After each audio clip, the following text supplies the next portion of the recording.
If you somehow haven't been paying attention, I'm running for president. I found out that I'm going to be 35 before the next election cycle. Therefore, I am eligible to be president as of 2028's election. And I think I would make a great president because presiding is basically all I do.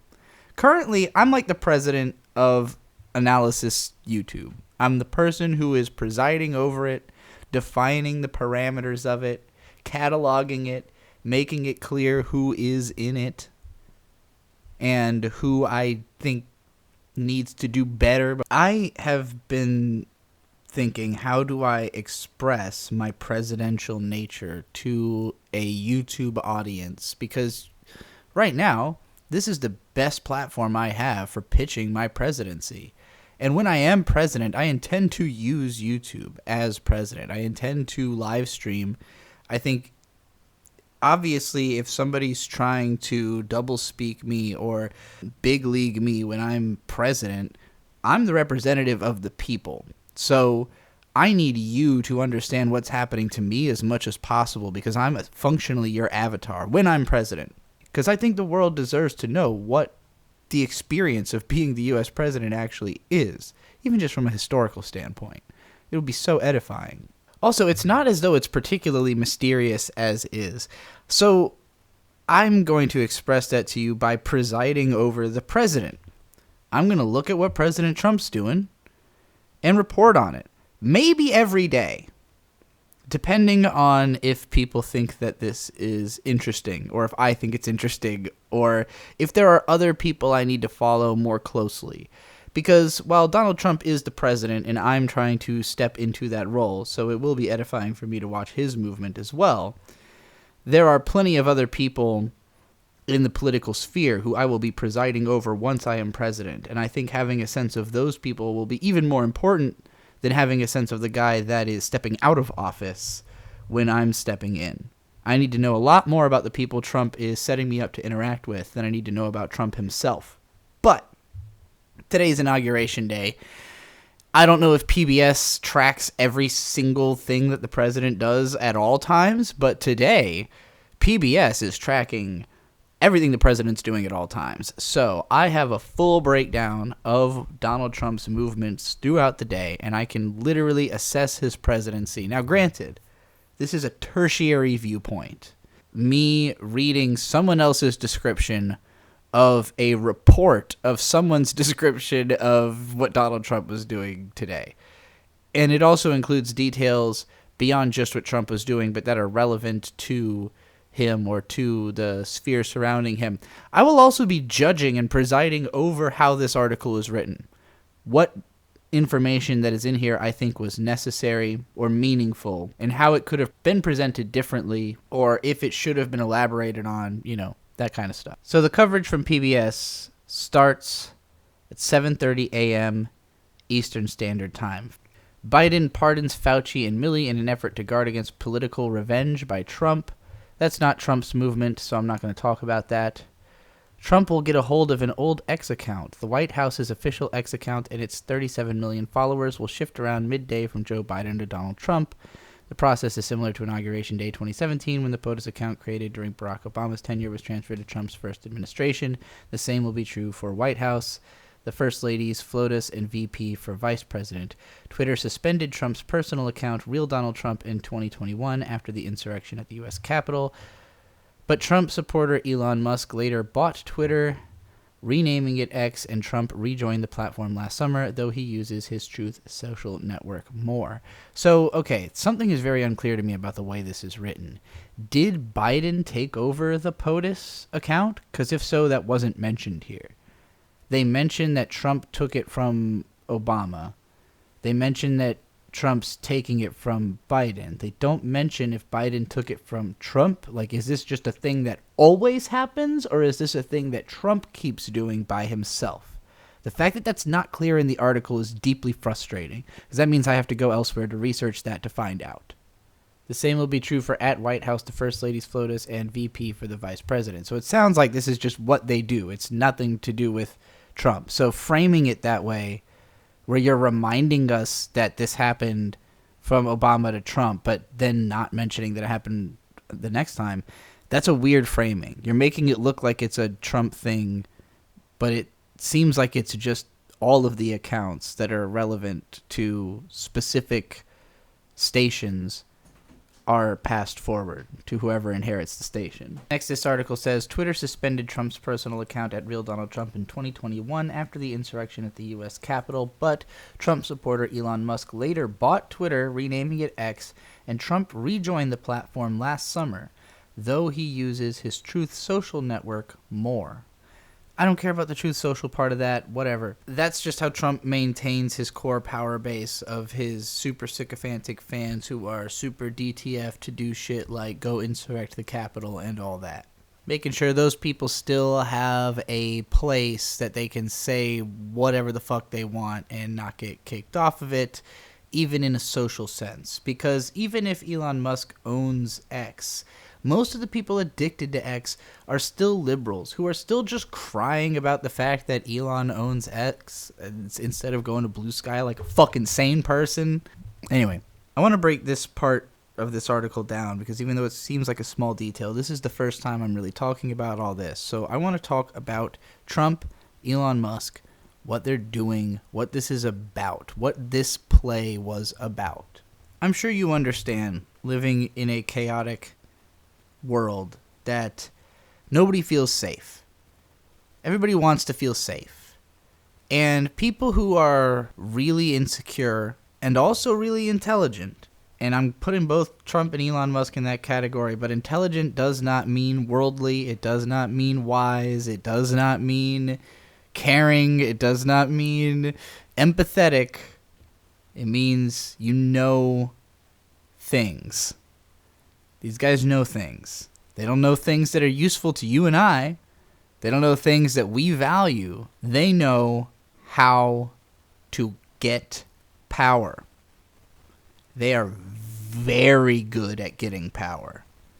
Very, very, very good at getting power. And you need to understand that power and money are not the same thing. They're not the same thing. But both of these guys have built a lot of their power out of the fact that most people think that those two things are the same. Donald Trump realized that if he wanted to be the most powerful man in the world, which is all he wants, it's not even about any kind of ideology that he wants to push. His only ambition is to be the most powerful man in the world. That's it. Trump realized that becoming the most powerful man in the world would require two things. One, he would have to appear to be extremely rich. And two, he would have to be the United States president. That's the most powerful thing an American can aspire to, and America is considered by many to be the most powerful nation in the world. So if you're the most powerful person in the most powerful nation, you're the most powerful person in the world.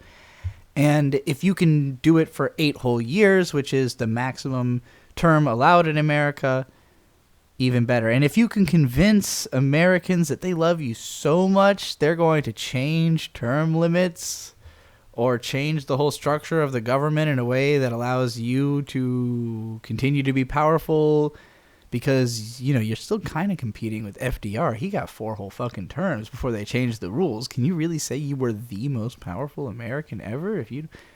This is the way someone like Donald Trump probably thinks if he ever has thoughts, which he has said he tries not to. And I understand what he means by that. Trump is somebody who's always having interactions. He's just always making decisions. And those decisions can pay off for whoever he's making them for in the moment. Like, he's good at helping people to get what they want right now. He's not good at setting us up for future success. He's not good at putting you in a position where you will one day be as powerful as he is, which anybody could be. Anybody in America, there's nothing on a human rights level preventing you from being as powerful as Donald Trump. It's all perception. People think he's powerful, so they let him do shit. They let him make decisions because he has put himself as a guy who just makes decisions all day. So why wouldn't we want that guy making decisions? Well, maybe the person who makes the best decisions isn't the person who makes the most decisions necessarily. Maybe sometimes the person who makes the most considerate decisions might be the best decision maker for a situation. I'm just saying. Consider it. So Donald Trump got his most powerful man moment, and it was just kind of a clusterfuck. It didn't really do much of anything for the American people, because in trying to be somebody who's going to get elected a second time and be the most powerful man, Trump just tries to do whatever he thinks is going to be the most popular decision with people who give him power. The people who give the most power in America are old white people. Old white people have the most power to give. So if he appeals to old white people, he thinks he's going to be fine, as long as he doesn't piss off everybody else too much. And he's come to realize that for the most part, America is a big popularity contest. Everybody just wants to be rich and famous, rich and famous. And most of us look up to rich and famous people. So if he makes friends with lots of rich and famous people by cutting them deals with all that power he's got, then he can maintain certain sectors of the population that normally would be against him.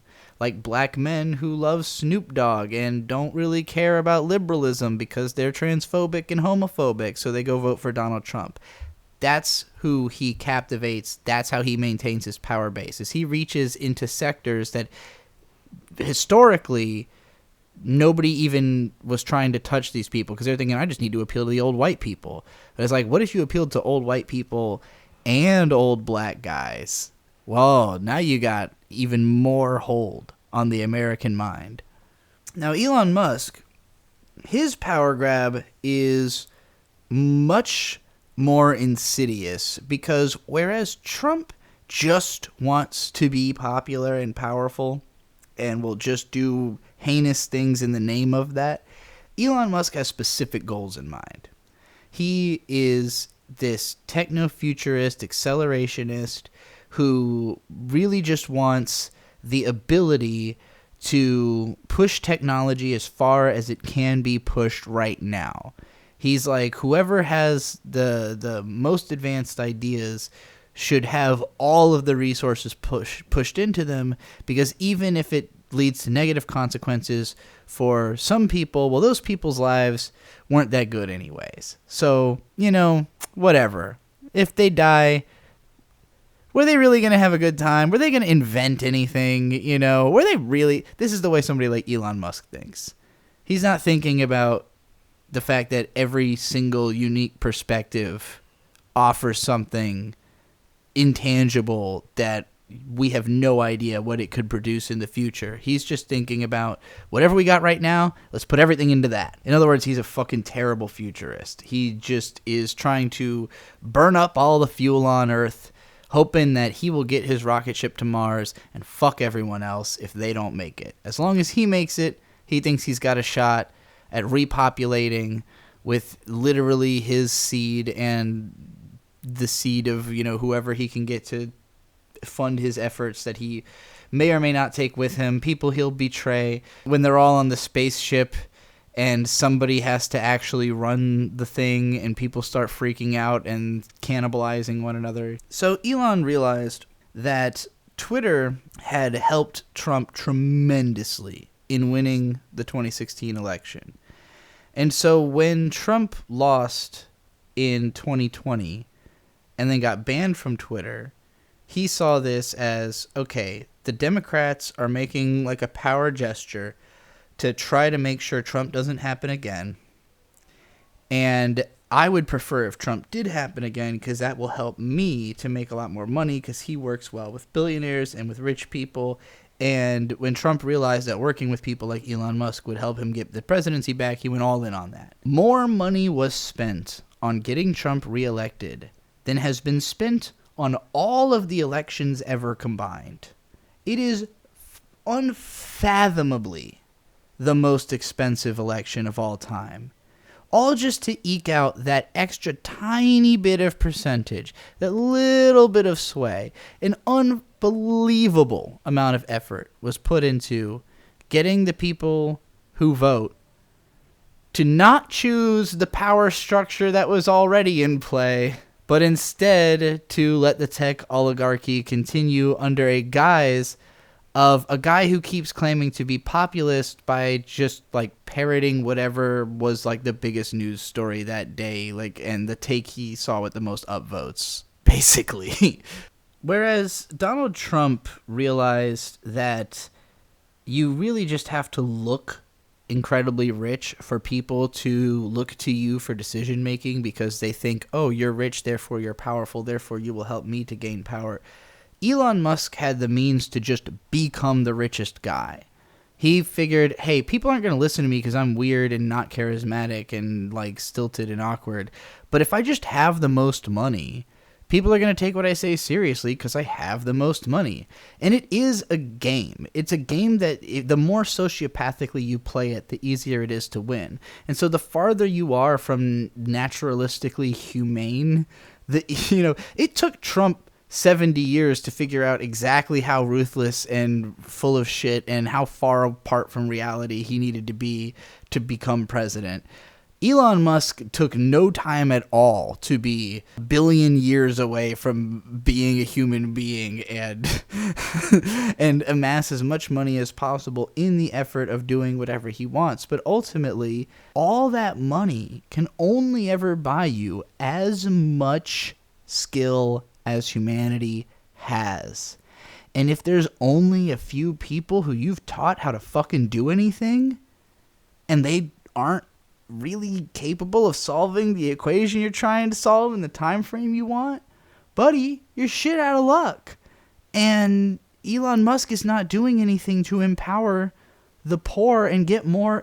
In my mind, if you want to solve a problem, you get as many heads on it as possible. You teach as many people what the problem is and how to solve it as humanly possible so that all of us can work towards solving the problem. The problem is, most people decide that the problem is other people who don't understand the problem. The problem isn't that they don't understand the problem, it's that you didn't fucking explain it yet. So instead of educating the world towards helping Elon to solve whatever he's trying to solve in his Rubik's Cube brain, he's just burning off the population's fuel to propel his jet to his future. If you don't understand that we have probably lost profoundly more geniuses than have ever had an impact on the world, you just aren't paying attention to like how the world works. Like, on average, most people have just like died with nothing, never having an opportunity to do anything. And we will look at these special cases of people and go, well, that person was so brilliant, they made it all the way to the top. Yeah, but they were brilliant and also in the right place at the right time. There were people with brains that are brilliant that just like fucking died, from any reason. Just, they're dead. And the easier it is to die, the lower the life expectancy, the harder it is to live in a place, the more brilliance is just gone. Brilliance no one understands. Brilliance nobody will ever know about. You couldn't understand how much is lost unless you're constantly preventing loss. The purpose of government is loss prevention. It is not gain increase. It's not to make us all richer. It's to make us all lose less.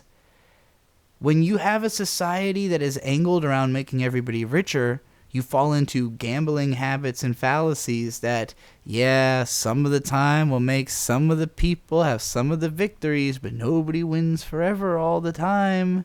You don't win every time when you're playing in a gambling game. We don't have to have a gambler's economy. We don't have to. We can have a stable economy. We have the opportunity for that uniquely in the modern world. And that's why I think it will happen. Inevitably it will happen because sane minds prevail on a long enough timeline.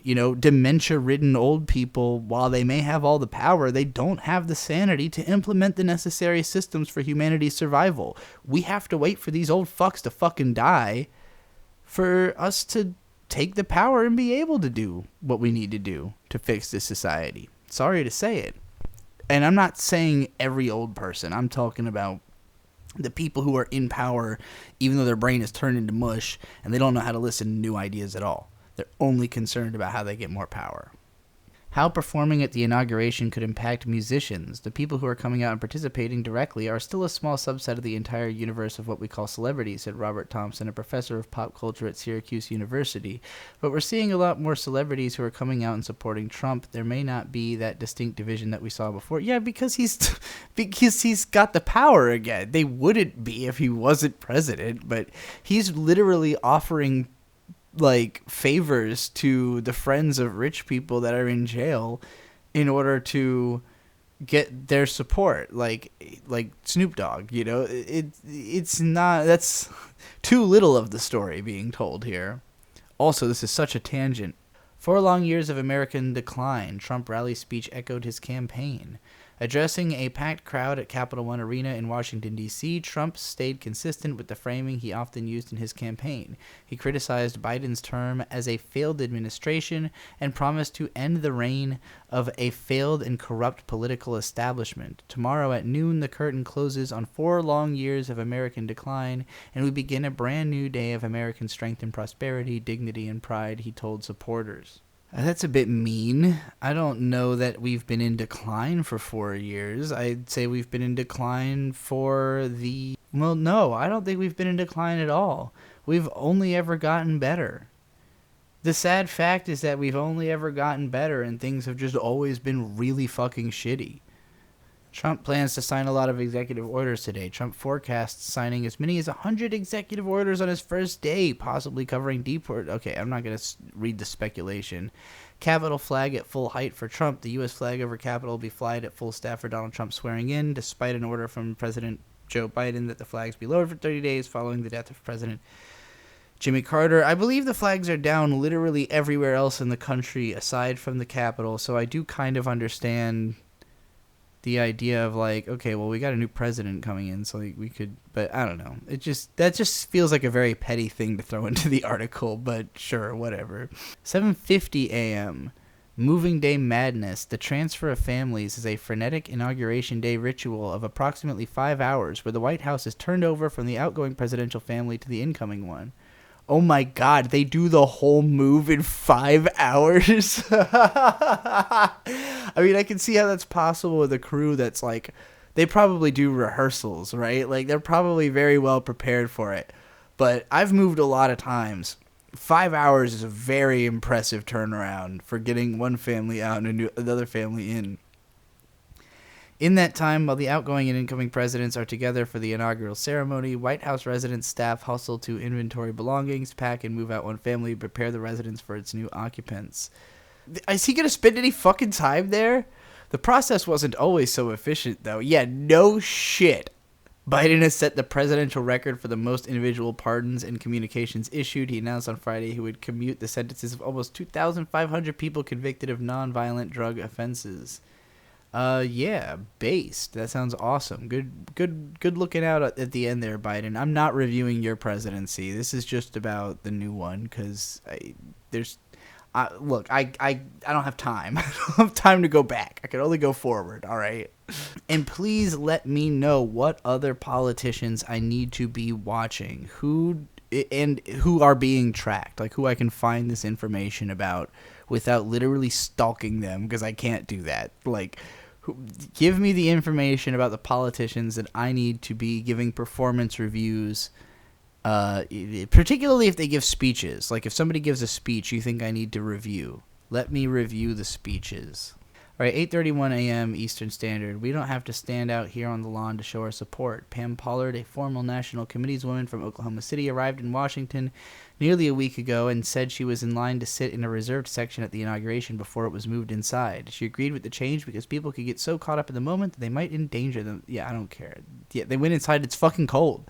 German Chancellor stresses the importance of transatlantic relations. Transatlantic relations are of the utmost importance for Germany and for Europe, German Chancellor Olaf Scholz told the Rheinische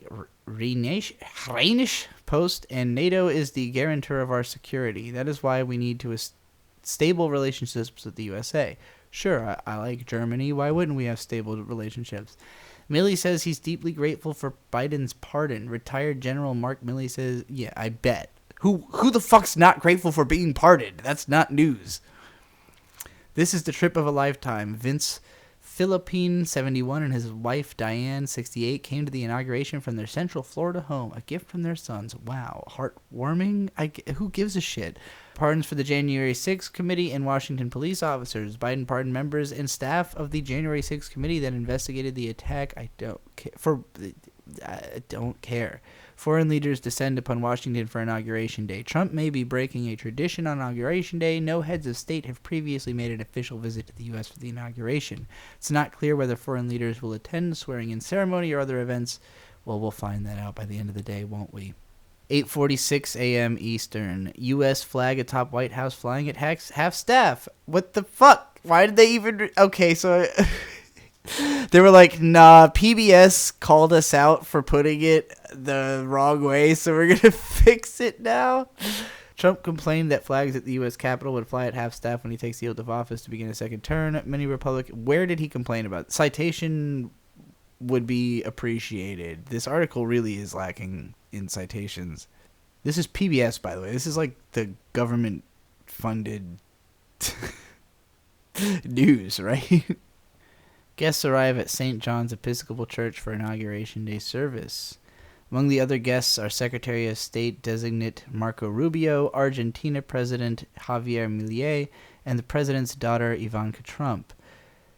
Audiences take their seats at Capital One Arena. Long lines stretched around the icy sidewalks and security perimeters of Capital One Arena, where ticket holders hope to be among the 20,000 to get in. Inside the arena before 8:30 a.m., the atmosphere was calm, the seats largely empty as workers finalized preparations and the media set up cameras and lights on the arena floor.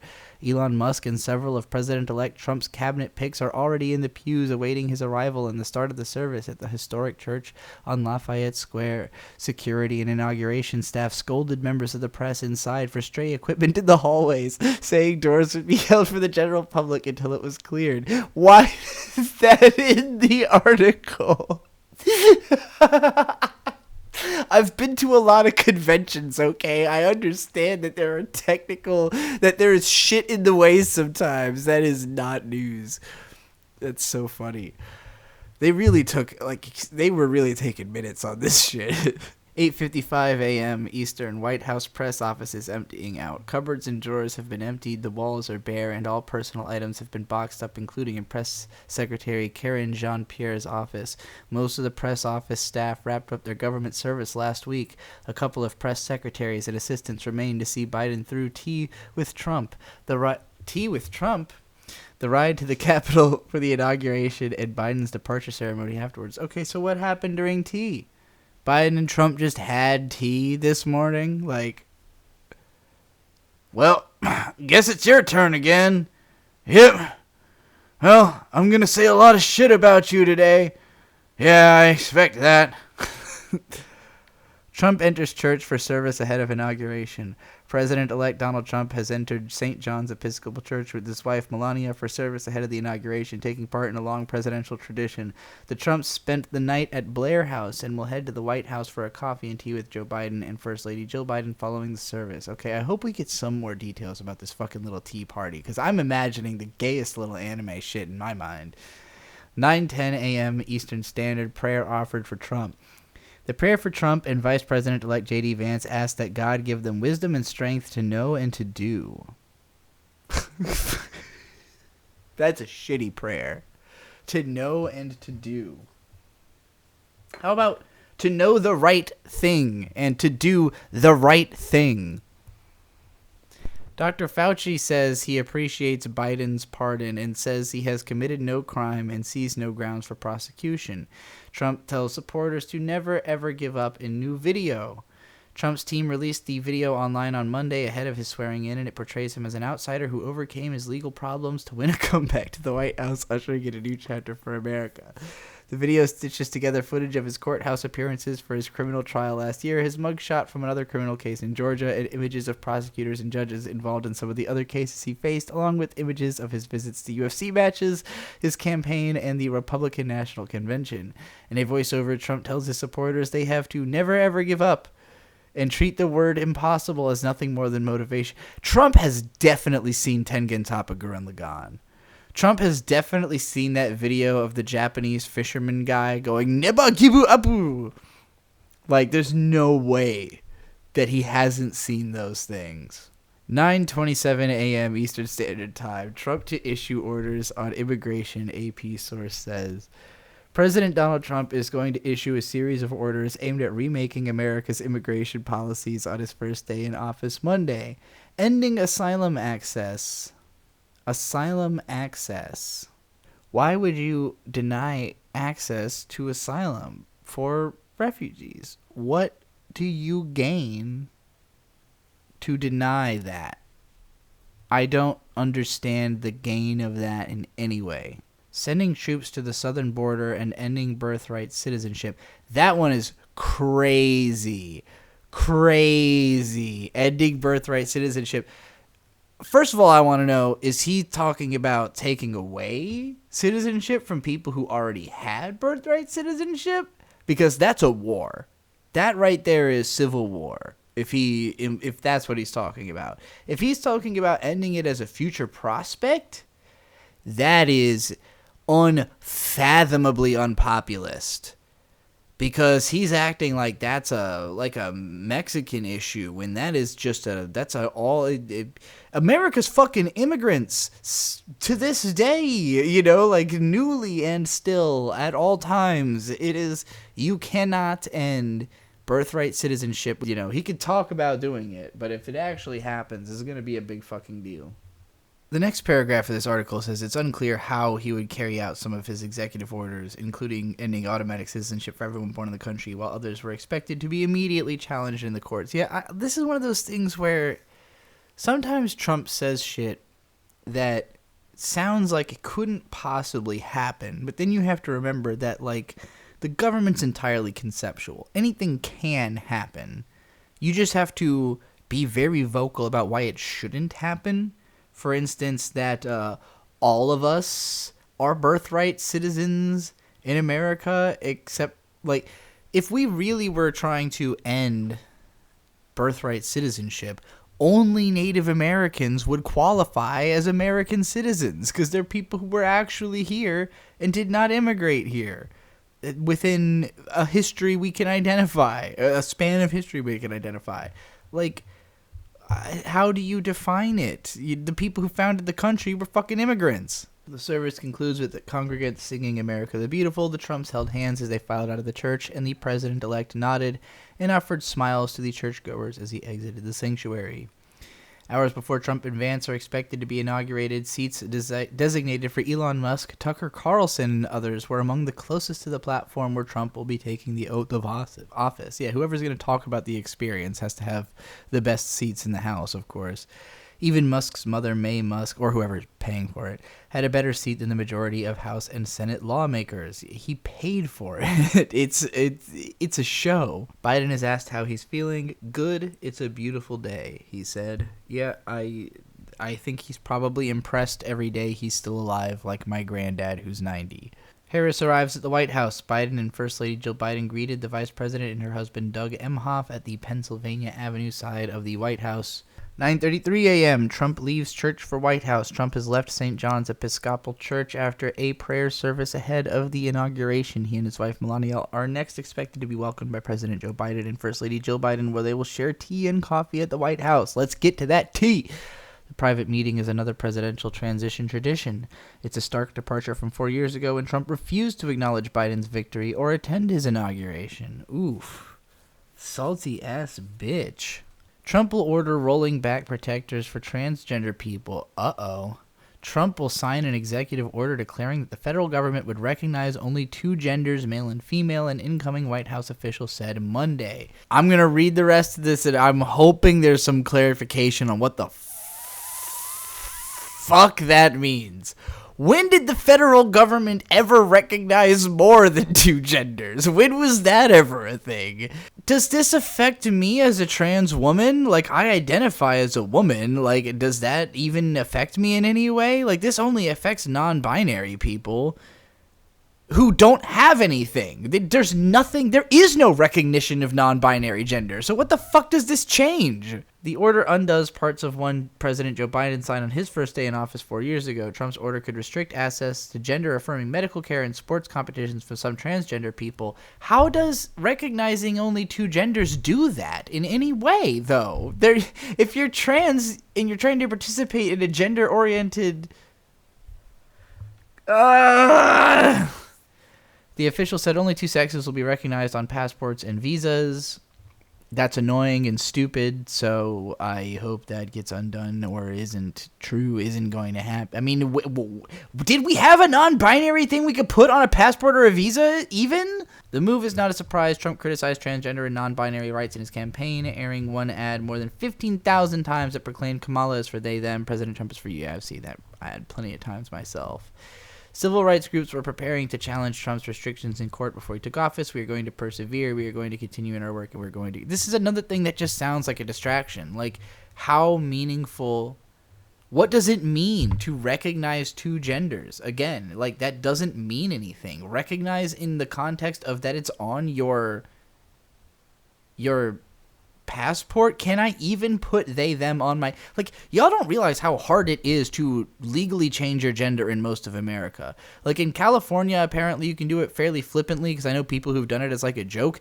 Here in Virginia, I have to have been part of, like a recognized program by doctors and, like, have fucking years of treatment before I can even submit to have a name. Like...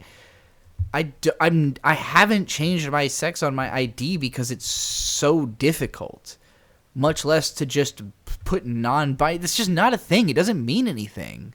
9:53 a.m. Eastern Standard Time. Inauguration ceremony begins in the Capitol Rotunda. The University of Nebraska-Lincoln Combined Choirs kicked off the inaugural ceremonies Monday with a musical prelude. The students all wore black with a red scarf embossed with the university logo. Their voices echoed into the Capitol Dome, where in just a few hours Trump will be sworn in as the 47th president. Trump to sign in actions focused on energy and inflation. Trump plans on Monday to sign actions to increase domestic oil production, including a measure with a focus on Alaska. That's according to an incoming administration official who spoke on conditions of anonymity under terms set by the transition team in a phone call with reporters. Trump also plans to sign a memorandum that seeks an all-of-government approach to bringing down inflation. These are all things I need specifics before I can judge what the fuck they're talking about. I don't like drilling more in Alaska, but I need to know what this actually means. J.D. Vance arrives at the White House. Outgoing Vice President Kamala Harris greeted the Vice President-elect when he arrived. Usually only the President-elect comes to the White House on Inauguration Day before the swearing-in. Harris and Vance have not yet had formal one-on-one meeting after the outgoing vice president did not invite him to visit the official residence on the grounds of the U.S. Naval Observatory. They're all so salty.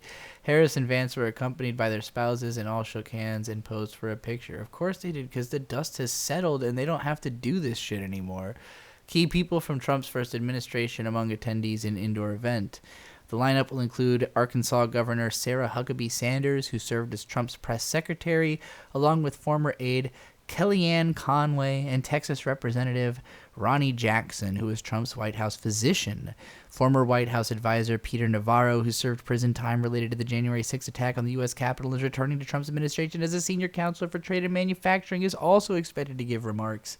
And Kash Patel, Trump's pick to lead the FBI, and Trump's border czar, Tom Homan, will also attend. I still don't understand why we're using the word czar in American politics in any way, shape, or form. Is he trying to bait? Is it bait? Is it just for bait?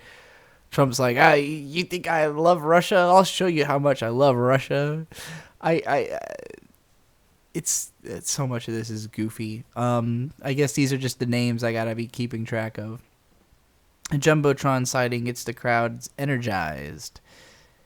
Some chanted USA, USA, but it didn't catch on, while the half-hearted crowd drowned out by the speakers playing the killer song, Mr. Brightside. Jesus fucking Christ, the song is inescapable. You cannot go through this world and not hear. Is Mr. Brightside the greatest accomplishment of American culture? It's certainly the most famous Mormon thing ever, right? Like, it must be at least the highest accomplishment of Mormon culture. Definitely the biggest thing to ever come out of Utah. / Las Vegas. The Bidens post a final selfie from the White House. One more selfie for the road. We love you, America. The post on the social media platform X read. Harris is at... Yeah, because they didn't kill you, even though they were well within their rights for the last forever. Harris is asked how she feels today. I think this is democracy in action, she told a reporter at the White House. It sure fucking certainly is, isn't it? 10 a.m. The Trumps have arrived at the White House. They meet the Bidens on a gold-rimmed red carpet, exchanging greetings and posing for photos ahead of a private meeting over tea and coffee. Welcome home, Biden said to Trump after the president-elect stepped out of the car. Biden wrapped his hand around Trump's upper arm to escort him inside the mansion. They look half fucking awake. Biden welcomes Trump at the White House for a pre-inaugural tea, restoring traditions around peaceful transfer of power. Restoring traditions he broke last time. Serving up the inaugural lunch menu, Chesapeake crab cake. Hey, down here at the Bay. Chesapeake crab cake, Greater Omaha Angus ribeye steak, and wine from Monticello are on the menu for the inaugural luncheon. I keep forgetting that this is all happening like 3 hours away from me. That's according to the Joint Congressional Committee on Inauguration ceremonies headed by Senator Amy Klobuchar D. Min. It says the luncheon after the swearing-in ceremony is the 11th to be held at the Capitol's National Statuary Hall and will include more than 200 guests, including the president, vice president, family, U.S. Supreme Court justices, cabinet member designees, and members of congressional leadership. For the dessert, there's Minnesota apple icebox terrine with sour cream. The fact that they're telling me what they're eating for dessert, like, I don't fucking need to know that at all. Nerves and uncertainty run high for those along the border. Before dawn Monday, ahead of Donald Trump's inauguration, several dozen people waited in freezing temperatures at a bridge connecting... I don't know how to pronounce the name of Juarez. Ciudad Juarez? I don't know how you actually say the name of the city. A Mexican border city with El Paso, Texas. They held appointments for CBP-1, a program that allows asylum seekers to schedule initial appointments before reaching the border. CBP-1 has brought nearly 1 million people to the U.S. on a 2-year permit with eligibility to work and is one of the programs that Trump has said he will end. Nerves and uncertainty were running high in the line. Julio Gonzalez, 35, who came from the violent Mexican state of Michoacan, cried as he considered his circumstances. We hope that with Donald Trump's arrival, the application continues, he said. Well, that's a sad place to be, like, racked with existential fear, isn't it? 10:08 a.m. Eastern Standard Time. Putin congratulates Trump. Speaking during a video call with members of Russia's Security Council just before Trump's inauguration, Putin said that we hear the statements from Trump and members of his team about their desire to restore direct contacts with Russia, which were halted through no fault of ours by the outgoing administration. Jesus. So, like, hey, hey, USA, our old friend, hey. We also hear the statements about the need to do everything to prevent World War III. Putin said in televised comments, we certainly welcome such an approach and congratulate the U.S. president-elect on taking office. Putin said in Moscow is open to discussing a prospective peace settlement in Ukraine, adding it should lead not to a short truce but a lasting peace and take into account Russia's interests. I will tell you, as U.S. president, I have no interest in communicating with Vladimir Putin. I think he's an obvious bad guy. I think we all know that. I think everyone in America knows that Vladimir Putin is a bad guy and that Russia should be holding that guy accountable before we should be working with him. This is going to get me assassinated by Russia, but whatever. Someone's going to assassinate me by the time y'all elect me because nobody looking out. Ain't nobody looking out. But it is what it is. 10:15 a.m. Eastern Standard. 3 former Republican speakers of the House are present. Newt Gingrich, John Boehner, and Kevin McCarthy are in the Capitol Rotunda for the inauguration. I thought Newt Gingrich was dead. The last Democratic speaker, Nancy Pelosi, has said she is not attending the ceremony. Big surprise. French billionaire Bernard Arnault joined others at the church service. Arnault, who heads the LVMH fashion empire and is France's richest man, was sitting a few rows back to the left of Trump and his wife Melania, wearing a dark suit and tie.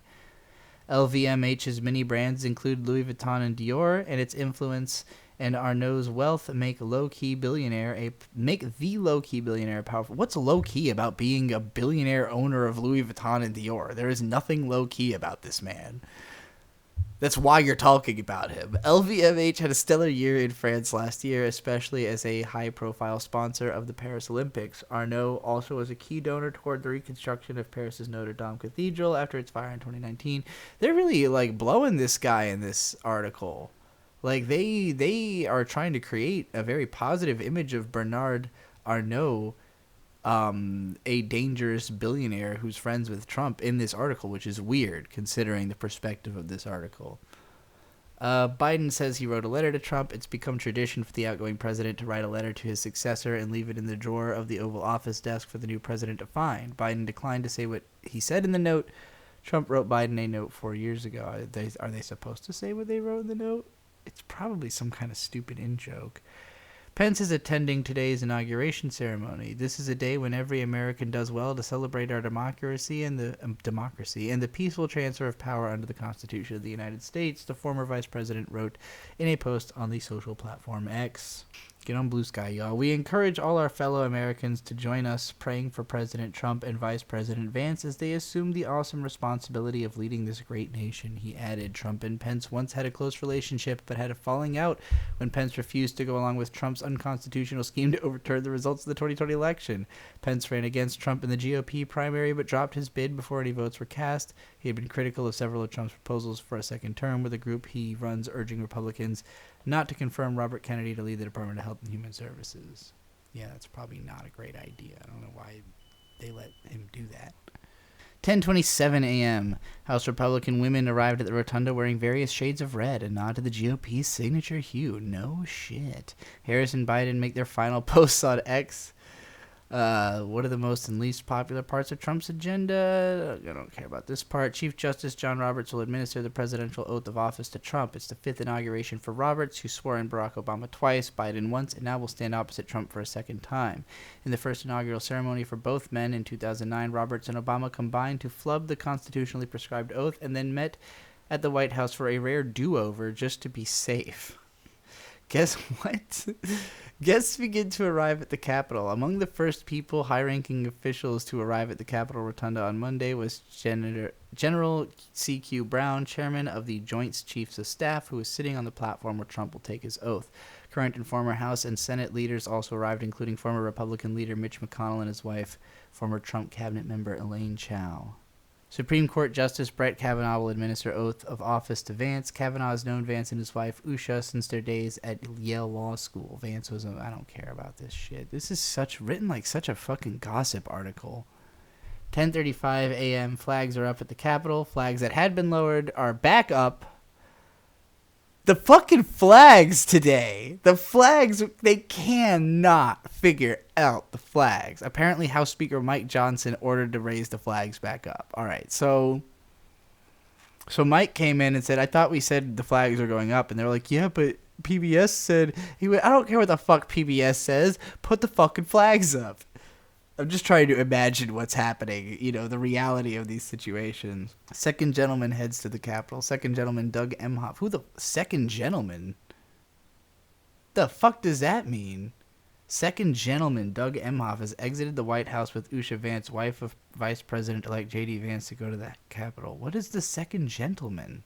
I've never heard this phrase before. Sports celebrities and business figures alike crowd into the Capitol Visitor Center. The attendees include the CEO of TikTok, made their way, of course, Capitol Visitor Center to watch the inauguration ceremonies on a large screen. Evander Holyfield, Danica Patrick, Conor McGregor, Jake Paul, and Logan Paul made their way into a large area called the Emancipation Hall. CEO of TikTok, Shou Zi Chu, is talk about a fucking nightmare blunt rotation. Holy shit. He struck up a conversation with Logan Paul, who is a social media influencer and professional boxer. As Trump enters the White House a second time. So the CEO of TikTok came in and immediately went to Logan Paul for a conversation. The CEO of TikTok, who just made a deal with Donald Trump for why TikTok gets to keep existing, went straight to Logan Paul. 10:45 a.m. President-elect Donald Trump and Vice President-elect J.D. Vance arrive at the Capitol ahead of their inauguration, getting their selfies in while they can. Republicans and Democrats sat amongst each other as lawmakers did not have designated seats and took selfies before the official inauguration. It's so cute. Biden and Trump share a limo. Both men shared the same vehicle, along with Minnesota Senator Amy Klobuchar, chair of the bipartisan Joint Congressional Committee on Inaugural Ceremonies. They have been the bitterest of rivals for years, but the outgoing and incoming president take the same vehicle to the inauguration ceremony, keeps with political traditions. Bitterest of rivals, my fucking ass. Best of wrestling performers. Joe Biden and President-elect Donald Trump are exiting. They left the White House after spending 35 minutes in a private meeting. They got into a limo for the Capitol for the swearing-in ceremony. It's now less than 2 hours away. I can't imagine they did anything but sit in silence and go, we had to be in here for long enough to seem like it. We had a discussion, right? Yep. And then they both kind of napped, and then they woke up and continued their day. Or they just did coke together. First Lady and incoming First Lady leave the White House. First Lady Jill Biden and incoming First Lady Melania Trump have left the White House. They were followed by Vice President Kamala Harris and Vice President-elect J.D. Vance, who left in a limo for swearing. Very well, thank you, Harris replied to a shouted question as she left the White House and headed to a waiting limo. I don't know why that detail was necessary, but I think it's funny that they put it in there. 10:57 a.m. Trump has entered the Capitol with Biden. Podcast host Joe Rogan is taking his seat near the platform. Promises made, promises kept. So I took a break while I was recording this to make some cheeseburgers and eat them and do other things.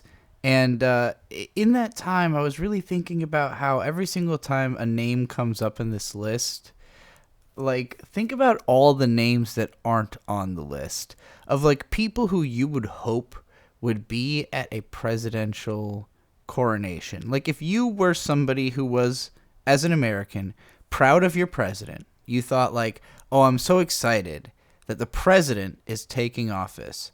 Who would you be excited to know was going to be there? Like, maybe the most brilliant minds of America at that moment, right? Like, you would hope that the very most brilliant people, the best leaders, you know, people who are known for their greatness, for their social politics, for their... Like, you would want somebody to be there who you thought, oh, man, everything's going to be better because that guy's there. Nobody feels that way about Joe Rogan being there. Nobody's thinking, oh, Joe Rogan's going to be consorting with the president. Things are going to be better now. Like, no. What the fuck? He's a podcast host. Like, he talks to people who maybe should be there, but not him. He's just the guy who talks to those people. He doesn't know fucking shit about anything. He just gets people who know shit to tell him stuff while he smokes weed through his morning. Promises made, promises kept. That is the subject line of an email from Trump's transition team touting the executive orders he is expected to sign shortly after being sworn in for a second term. He told voters on day one we would drill, baby, drill. President Trump will be doing that. It reads, really? That's the phrasing? Okay.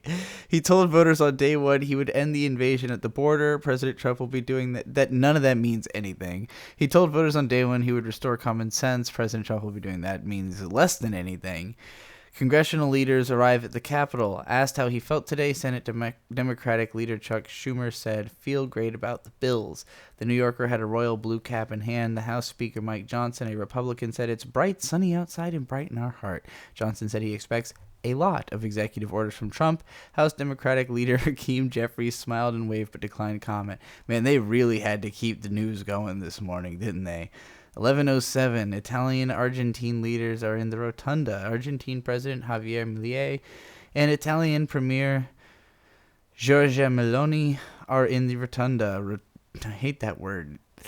Trump broke with precedent by inviting foreign leaders to attend his inauguration.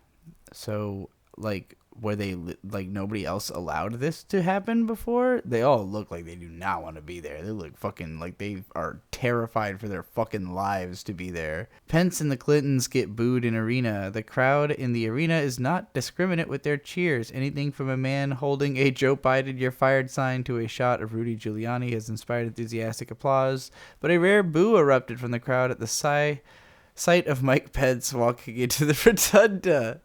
Soon after, a much larger boo came for the Clintons. Yeah, I mean, none of those are good people, so that's actually funny.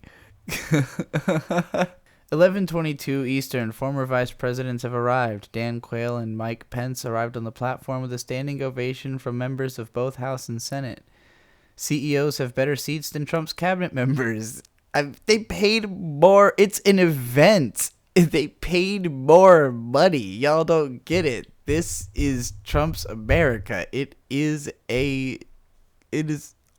business. The CEOs of Meta, X, and Amazon sat in front of the president-elect's entire cabinet, a nod to the importance Trump has given the heads of some of the most powerful companies and social media platforms over his agency heads. Nah, dog, they just paid more money, I promise. Some of the nation's most powerful tech titans are at the Capitol. Vocal Trump ally Elon Musk, the owner of Tesla, they actually wrote Telsa, and the social platform X was seen along with Google's Sundar Pichai and Amazon owner Jeff Bezos.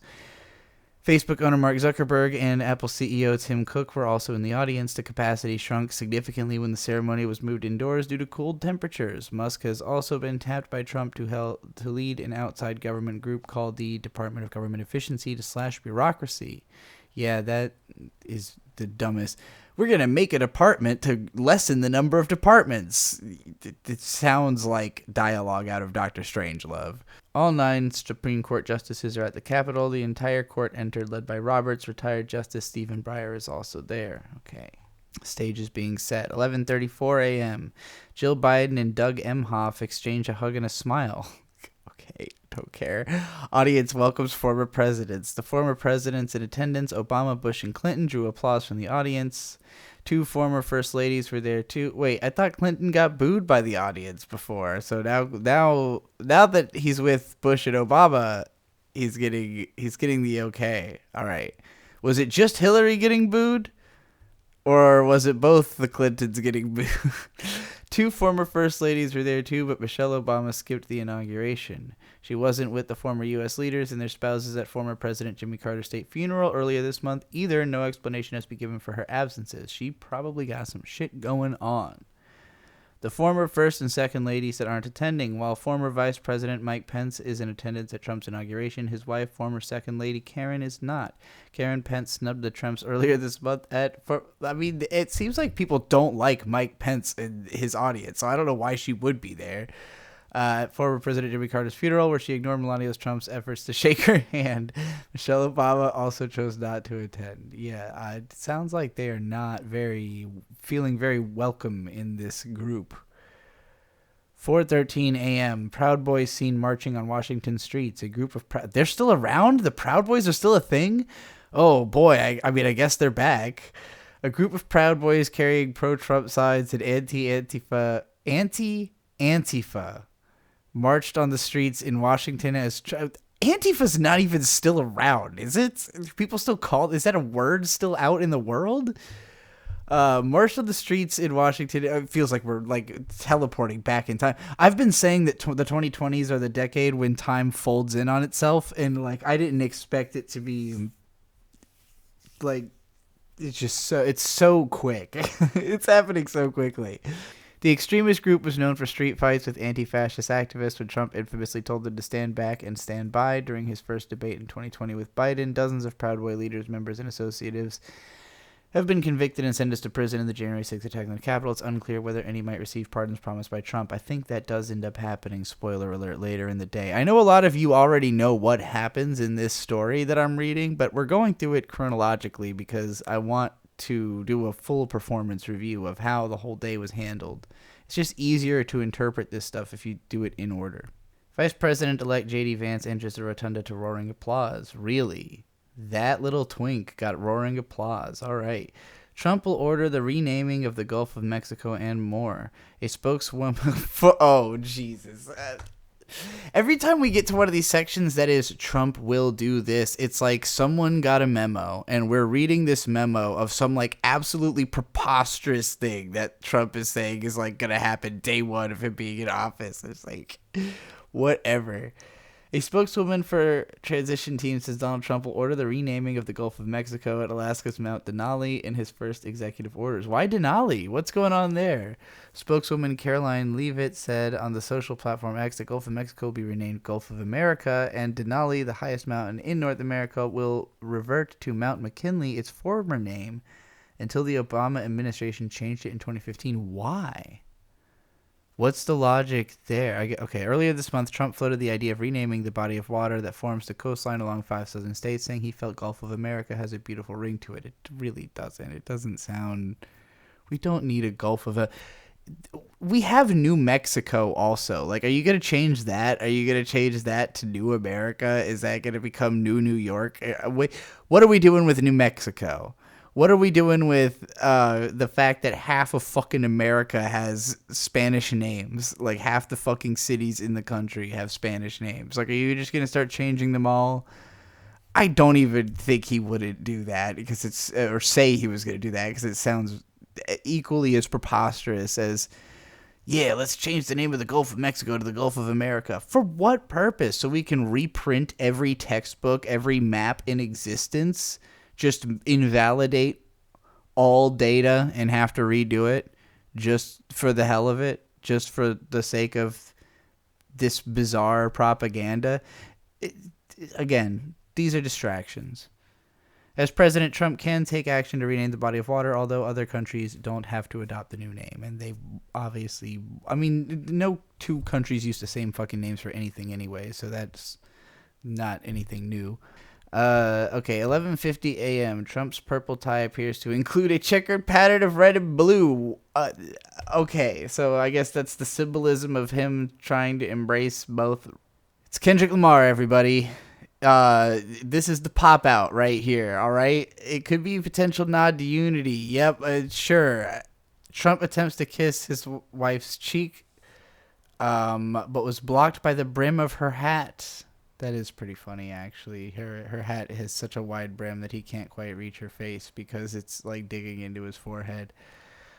Why does Amy Klobuchar speak first? I don't know. Why did you frame this as a question, PBS writer? Klobuchar spoke at the start of the swearing-in, calling the audience to order before the ceremony began.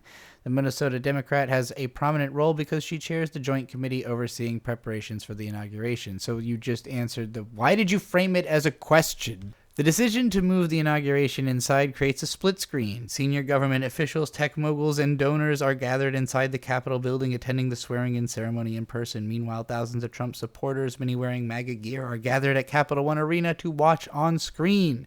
All right, I feel like we're bubbling up for this fucking thing to begin. 12:15 p.m. Cheers erupt in Rotunda as Trump is sworn in. Trump's family surrounds him after his swearing in. He kisses his wife Melania on the cheek, this time making it past the brim of her hat. Thank God. Somebody must have radioed him that he looked ridiculous in the photo. Chief Justice John Roberts has sworn in Trump for a second term as president. J.D. Vance has been sworn in by Justice Brett Kavanaugh. Vance's wife, Usha? Like Usher? No, that can't be right. And their 3 young children were at his side. Inauguration Day on MLK Day. This is the third time a president has been sworn in on the federal holiday honoring Reverend Martin Luther King Jr. Presidents Bill Clinton and Barack Obama were also sworn in for the second terms on the holiday. The holiday honoring the civil rights leader was established nearly 40 years ago, observed on the third Monday of January every year.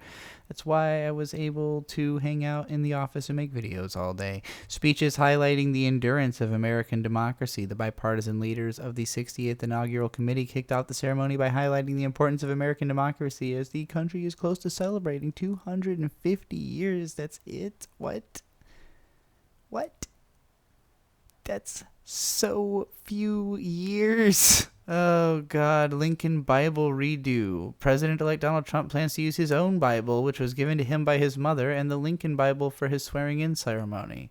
The Lincoln Bible was provided during Lincoln's 1861 inauguration by William Thomas Carroll, clerk of the Supreme Court. That's because Lincoln's family Bible was still packed and on its way to Washington from Springfield, Illinois, along with the Lincoln family's other belongings.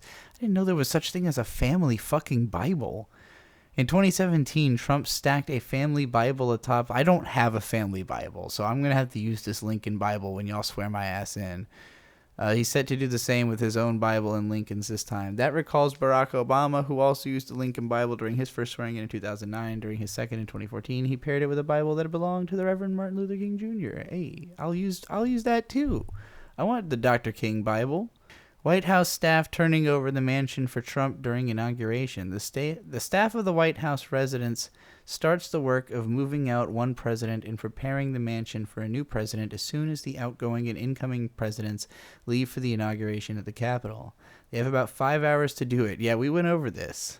The White House chief usher. Why do they keep talking about usher? One former White House usher describes the process as organized chaos. That's exactly what it sounds like. No Bible required. While reciting the presidential oath of office is mandated by the Constitution, using a Bible isn't. Okay, maybe I won't do it. Teddy Roosevelt didn't use one when he was sworn in following the assassination of William McKinley in 1901. John Quincy Adams used a law text for his 1825 inauguration. That seems fucking weird. And sworn in aboard Air Force One after John Kennedy's assassination in 1963, Lyndon B. Johnson used a Catholic Missal, Missal. I don't know what the fuck that is. Also, who holds the Bible during the inaugural ceremony isn't spelled out. Lady Bird Johnson set a tradition that has continued until today when she became the first First Lady to hold the Bible for her husband Lyndon's second inauguration in January 1965. Prior to that, the Bibles were often held by unknown official, people not easily identified in historical photographs. Biden's other family pardon proved unpopular. Only about 2 in 10 Americans approved of Biden's previous decision to pardon his son, Hunter Biden, according to a poll. I don't care. Next. This is about Trump's presidency, not about Biden's pardons. Okay, we've got a big one here. This looks like this was a pretty landmark section of today, because there's a lot of text about 2:55 p.m. All right. There must have been too much happening to make this update quickly. Okay.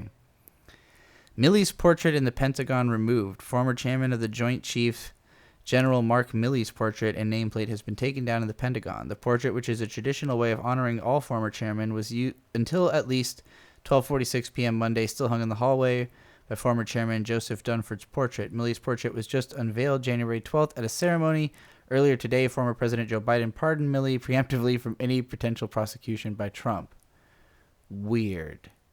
That feels like a very weirdly abrupt symbolic gesture. I don't know nothing about this Mark Milley guy or what he did that Trump would be after him like that.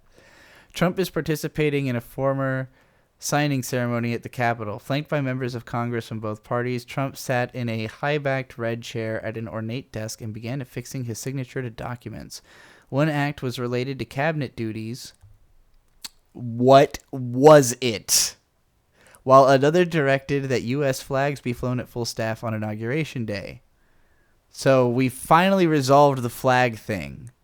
From now on, if it's Inauguration Day, just fly the fucking flag. It doesn't matter who died.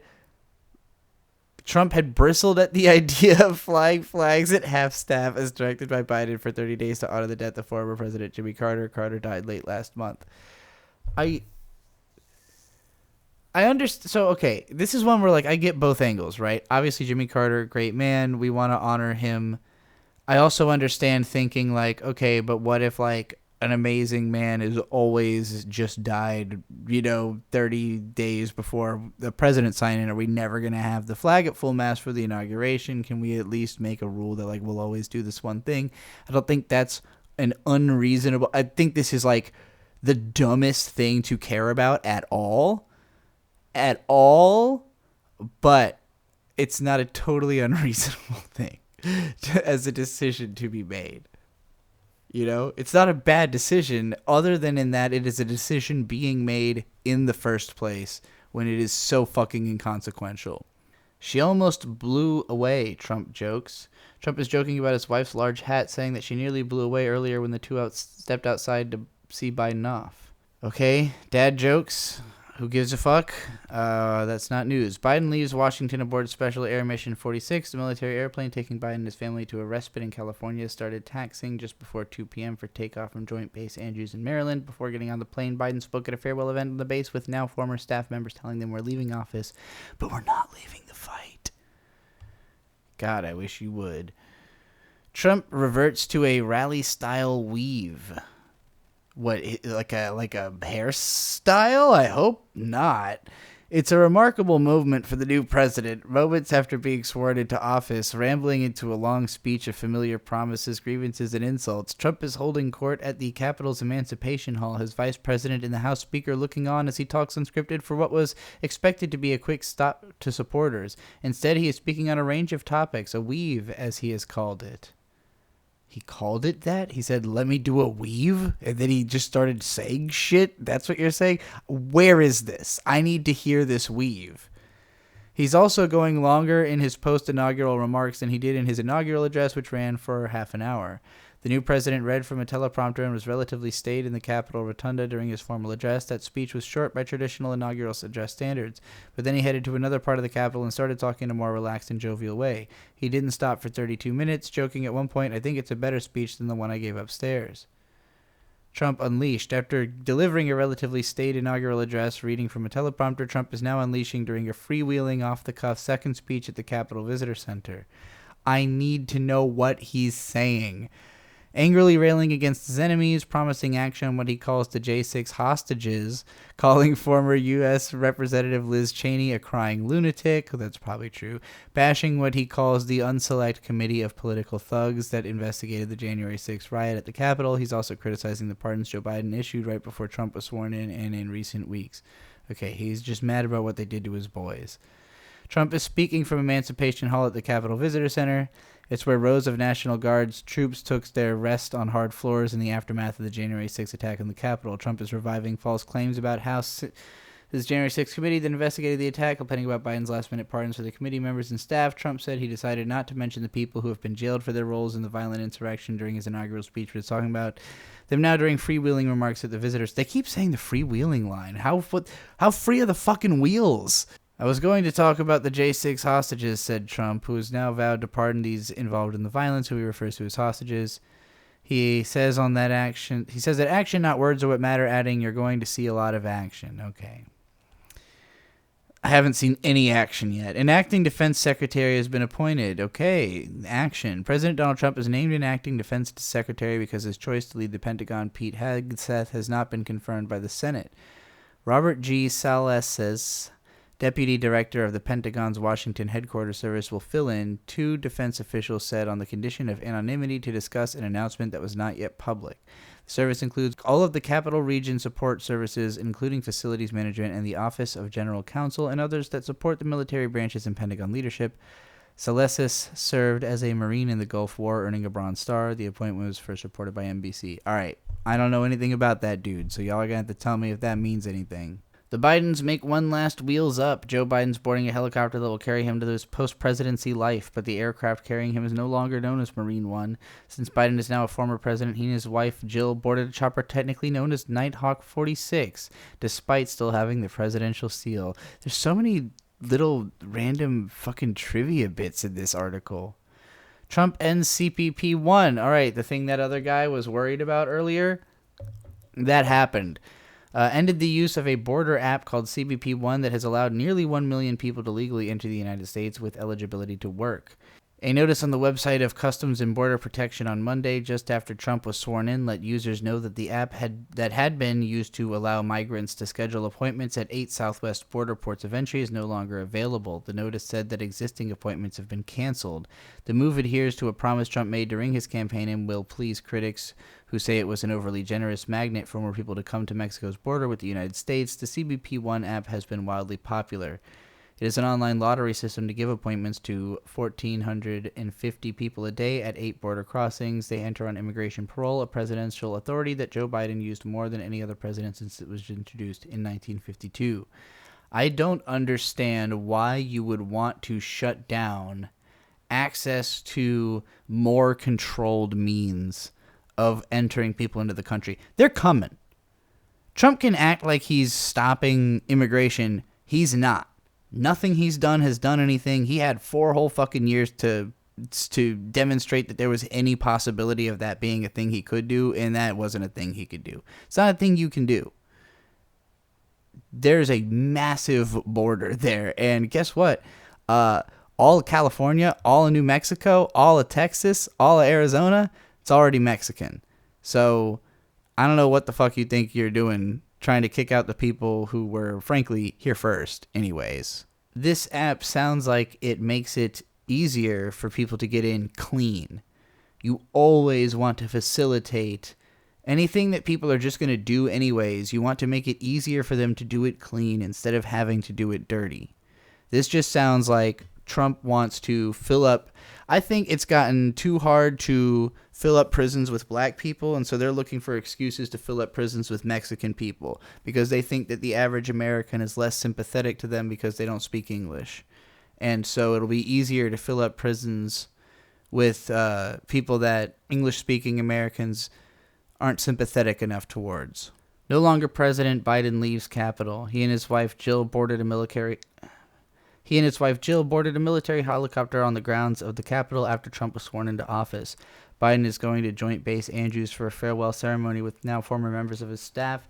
He'll then fly aboard a military airplane to Santa Ynez, California to unwind with his family. Goodbye, Biden. Leaders of Israel, Egypt congratulate Trump on his inauguration. Israeli Prime Minister Benjamin Netanyahu and Egyptian President Abdel Fattah el-Sisi were among those wishing Trump well in his new term in the White House. Netanyahu predicted the best days of our alliance are yet to come, even as he hailed actions Trump took in his first term, including moving the American embassy to Jerusalem. El-Sisi said he'd work with Trump to enhance their country's relationship. British Prime Minister Keir Starmer, whose Labour government has been under attack by Elon Musk and other Trump allies, also sent his warmest congratulations. This is another case very similarly to what I said about hearing Joe Rogan there. Like, of all the world leaders that you would hope to hear were at your U.S. presidential inauguration, you know? Like, if I'm thinking about the allies that I would want as an American, like, you know, countries that have cultural closeness to America, countries where it's easy. There's a lot of like cultural import and export between us where like there's a good relationship between the populace. Like the UK, right? Like America and the UK, we have a lot of cultural similarity. You know, we've mostly put the past behind us on the Revolutionary War. Like I think it would be nice if whoever was in charge of the UK, not even whoever it is now, I don't care who it is. I'm just saying it would be nice if the leader of the UK, the leader of Japan, the leader of Canada, the leader of Mexico was at the inauguration of the U.S. president. The leaders of Israel and Egypt, I'm sure those are... Actually, those are like two of the worst places I could ever imagine living. So I'm going to say no. There's nothing positive I can really say about this. Sorry to anybody good who lives in Israel and Egypt, but your countries kind of fucking suck. Trump and Vance have departed. President Trump, VP Vance, and the First and Second Lady have departed. Former President Joe Biden and former President Kamala Harris have also left. The Trump family is waiting for the remaining former presidents to leave the platform before they are escorted out. I'm going to have to go back at the end of this and actually watch each of the speeches that Trump gave today so I can comment on what he actually fucking said, since they gave so little detail here. Other than that, it was very freewheeling. Maybe it was so freewheeling that it literally is incomprehensible. I'll find out. Trump has left the Capitol Rotunda. He is next expected to appear at a signing room ceremony. Trump says he will again withdraw the United States, a top carbon-polluting nation, from the landmark Paris Climate Agreement, dealing a blow to a worldwide effort to combat global warming and once again distancing the U.S. from its closest allies. Don't know why you do that. The announcement echoed Trump's actions in 2017 when he announced that the U.S. would abandon the Paris Accord, which is aimed at limiting long-term global warming. See, this is one of those issues. We really need to change the way we talk about global warming so that everybody understands it has nothing to do with you. You only have to vote against global warming. All you have to do is vote it away. You don't have to change anything you do. People think they have to like recycle and fucking use solar energy and buy a clean car. You don't got to do shit because you contribute nothing to this. The super rich and big business, is destroying the earth rapidly. Rapidly. Nothing to do with you other than that you're letting it happen because you think you've let the government trick you into thinking that this means you have to change. You don't have to change anything other than penalizing these hypermassive corporations that are just burning the world up in order to get profit. Because they just don't give a fuck. They're like, well, I only get to live for 60 years. I'll burn everything to have the best 60 years possible. That's the way they're thinking. The 2015 Paris Agreement is voluntary and allows nations to provide targets to cut their own emissions of greenhouse gases from the burning of coal, oil, and natural gas. Yeah, again, it doesn't benefit anyone in America to stop trying to combat climate change other than super, super, super rich people that can become even more super, super, super rich if they don't have regulations on what they have to do to become super, super, super rich. Trump repeated his desire to take back the Panama Canal. Trump did not express intentions to take back the Panama Canal during his campaign, but began talking about wanting his vital waterway last month. During his inaugural address, Trump said the spirit of a treaty signed in 1977 by President Jimmy Carter that relinquished control of the canal in 1999 had been violated. He said that the waterway should never have been given away and that American ships are being severely overcharged and not treated fairly, and repeated that China is operating the Panama Canal. Earlier this month, he said he would not rule out military force to take control of it. That sounds insane. No, no, no, no, no, no, no, no, no, no, no. You don't get to do take-backsies, Trump. That's not how this works. You got to live with the decisions America made. You don't get to play take-backsies with it. There's other ways you can go about dealing with China. This is not the way. Trump ends CBP-1, a Biden-era border app that gave legal entry. Yeah, we already went over this, didn't we? Religious leaders offer benedictions. Rabbi Ari Berman delivered the first of several benedictions after Trump delivered his inaugural address. Berman is president of Yeshiva University, a Jewish institution in Manhattan. He is the second Orthodox rabbi to serve the benediction at a presidential inauguration. What is a benediction? A short invocation for divine help. Okay, whatever. It's just a prayer. At least one prayer has been recited by clergy members at presidential inaugurals since 1937 during Franklin D. Roosevelt's second inauguration. I don't care about this. Advocacy groups greet Trump swearing in with a lawsuit over Doge. A coalition of veterans, public health professionals, teachers, consumer advocates, and watchdog groups has filed a legal challenge in federal court against Trump's special commission on promoting government efficiency. The lawsuit was filed just after Trump swearing in. It seeks... Oh, right. That's what... I forgot that Doge is no longer referring to any fucking crypto scam, but now a goddamn government efficiency organization. The lawsuit was filed just after Trump swearing in. It seeks an injunction against the Department of Government Efficiency under the Federal Advisory Committee Act. The suit charges that Trump is operating the group without complying with federal transparency laws and argues that the activities of private commissions must be made public. Yes, probably. Trump mentioned Doge, which is being headed by billionaire Tesla CEO Elon Musk, in his inauguration speech. I have to get to that speech. Trump concludes his speech. Trump finished speaking after 30 minutes. It was a very short speech by Trump standards. He's old, dude. His 2024 campaign rally speeches often went on for more than an hour. Photos of the swearing-in show Trump with his hand at his side, not atop the Bible. Does this matter? He can't lift his hand that high, dude. It's traditional to use a Bible, blah, blah, blah. I don't care. Who wants to go to Mars? Trump's enthusiasm for sending astronauts to Mars was shared by some, but not all Americans in a 2019 AP NORC poll. Is this relevant? Did he say something about Mars in the speech? This is such a badly written part of this article. Trump appears to be concluding on a positive note. Many people thought it was impossible for me to stage such a historical political comeback, but as you see here today, here I am. I stand before you now as proof that you should never believe that something is impossible to do in America. That's why I'm running for president. In America, the impossible is what we do best. I absolutely agree with him on that. Inauguration performer Carrie Underwood doesn't usually get involved with politics. I don't care about Carrie Underwood. Trump wants to plant an American flag on Mars. Trump says he wants to send American astronauts to Mars, saying he will pursue our manifest destiny into the stars and plant the stars and stripes on the planet Mars. Billionaire Elon Musk of SpaceX threw his hands up in the air as Trump announced the U.S. would plant its flag on Mars. Yeah, that's for him. It's just, he's speaking straight. Literally no one else gives a shit about going to Mars whatsoever except for Elon Musk. It is not something that benefits any of us to consider in the short term whatsoever. It only benefits. There will come a time where technology, by the natural course of its development, will make going to Mars easy. Elon Musk is desperate to make that benchmark happen within his lifetime, and he'll kill anybody it takes to make that happen. It's not happening. He doesn't have the technology. We don't have the money. We don't have the knowledge. We don't have the manpower.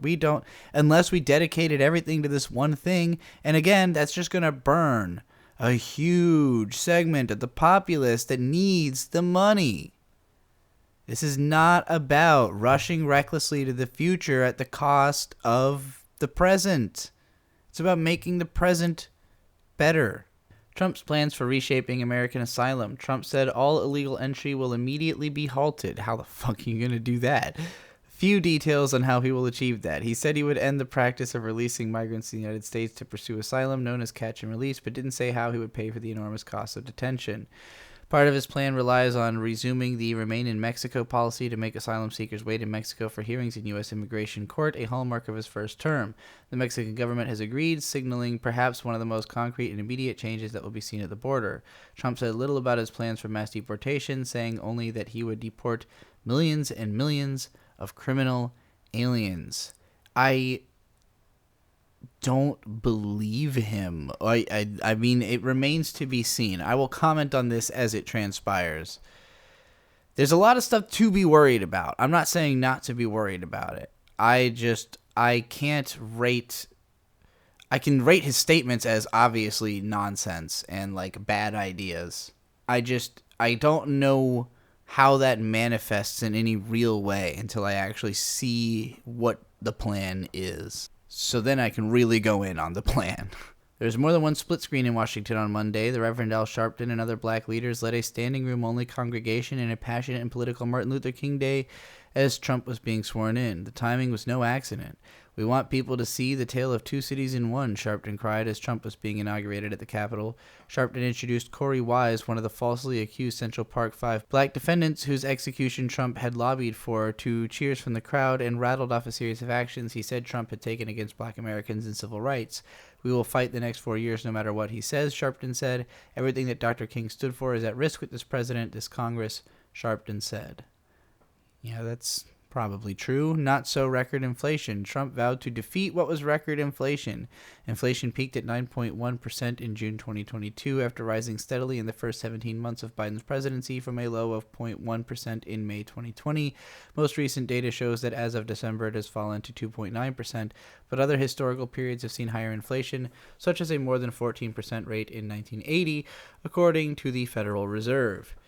Yeah, it was bad, but it wasn't even the worst I've seen. I don't even think that was as bad as when it was under Bush towards the end.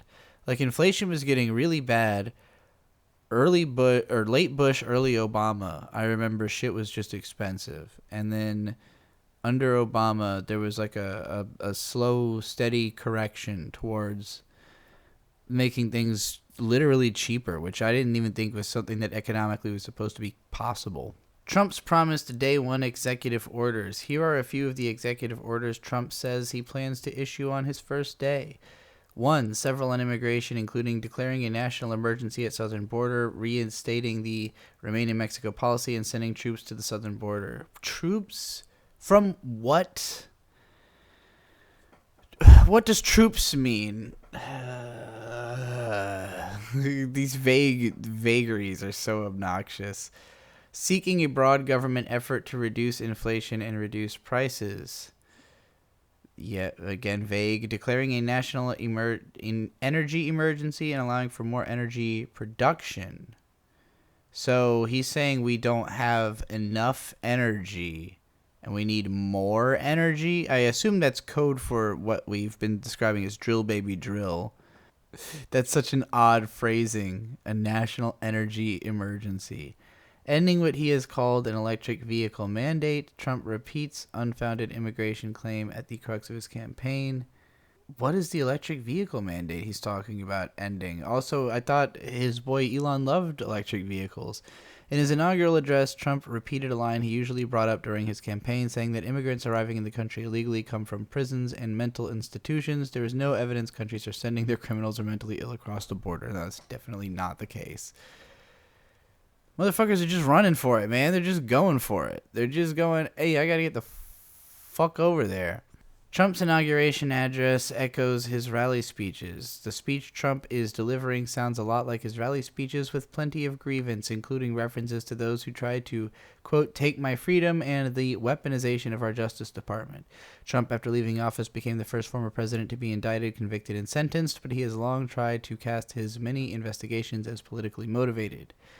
Some Democrats joined standing ovation over border emergency. Trump is laying out his executive orders, starting with declaring a state of emergency on the southern border, which received a standing ovation from all Republicans and a few swing state Democrats, including Representatives Don Davis and Mary Gluesenkamp-Perez. All right, put those two on notice. Trump wants to make Martin Luther King Jr.'s dream a reality. Trump marked the fact that his inauguration is occurring on Martin Luther King Jr. Day, saying in his speech that his administration will strive together to make his dream a reality. We will make his dream come true, Trump vowed of the Reverend King.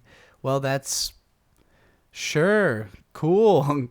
America's decline is over. Trump referred to the assassination attempt against him, saying he was saved by God to make America great again, drawing a standing ovation for Republicans in the room, with Democrats, including Biden and Harris, remained seated and still.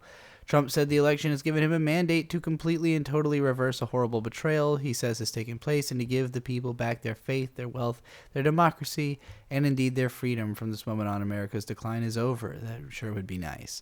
Trump lays into the federal government, speaking just feet from former Biden. Speaking just feet from former Biden, Trump is delivering a forceful critique of the federal government, which he says cannot manage even a simple crisis at home. He cites the wildfires in California and flooding in North Carolina, crises about which he has repeatedly spread incorrect claims. Oh boy, buddy, you better be careful you calling out all this shit. I hope you are ready for when you have to deal with a wildfire and a flood and a second pandemic. He also points to a continuing catalog of catastrophic events abroad and illegal immigration. Trump says the golden age of America begins right now. Well, maybe. It begins with me journalizing Trump's presidency and that leading to my own presidency. And in that sense, the golden age is begun. 3:22 p.m., Musk celebrates Trump's victory. Of course. He called it really important. All right. The Trump's advances are now at the Inauguration Day luncheon. The room is full of powerful people, including lawmakers, tech titans, and Supreme Court justices. No names? Klobuchar spoke at the start of the event in National Statuary Hall. The large painting behind them is called American Horizon, she said, and marks the first time the event has featured a work by a woman artist. 3:48 p.m., Mexico City residents protest Trump's immigration policies during inauguration. As Trump promises mass deportations in his inaugural address and following remarks, hundreds of people marched in protest of Trump's immigration policies near the U.S. Embassy in Mexico City. A group of about 50 people gathered outside the embassy ahead of the march. One held balloons that said in Spanish, "Borders don't exist." A protester also burned a piñata that looked like Trump, while another wore a hoodie labeled SB4, referring to the stalled Texas immigration law. Y'all, I'm going to tell you, I appreciate the sentiment, but I don't think doing that outside the U.S. Embassy is going to do literally anything. Americans don't care about that. 3:57 p.m., government health website provided abortion information appears disabled. A government health website that offers birth control and emergency abortion guidance appears to have been disabled after Trump took office. The website, reproductiverights.gov, was launched by the Biden administration in response to the U.S. Supreme Court's decision to overturn national abortion rights. It detailed ways in which women could obtain birth control, abortion pills, and emergency abortions. The Biden administration had argued hospitals, even in states with strict abortion bans, should be required to provide emergency abortions for women with serious pregnancy complications like placental abruptions. Ectopic pregnancies and incomplete miscarriages. More than 100 pregnant women, including some who needed pregnancy terminations, were turned away from emergency rooms since the Supreme Court's 2022 decision, an Associated Press investigation found. That's terrible. Abortion should obviously be fully legal. I wouldn't be alive if not for abortion. If my mom had not gotten an abortion about 6 weeks before she became pregnant with me, I would not exist. So as far as I'm concerned, abortion is insanely important, needs to be protected.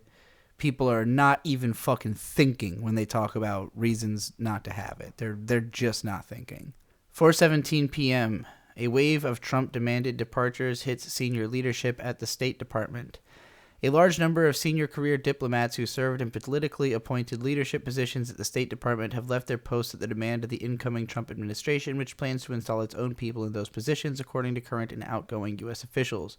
Personnel changes in the senior ranks of the department, like those at all federal agencies, are not uncommon after a presidential election, and career officials serving in those roles are required, just as non-career political appointees, to submit letters of resignation before an incoming administration takes office. In the past, some of those resignations have not been accepted, allowing career officials to remain in their post, at least temporarily, until the new president can make nominations that offer some degree of continuity in the day-to-day running of the bureaucracy. Okay. What Melania Trump wore to the inauguration? I don't care. Skipping that.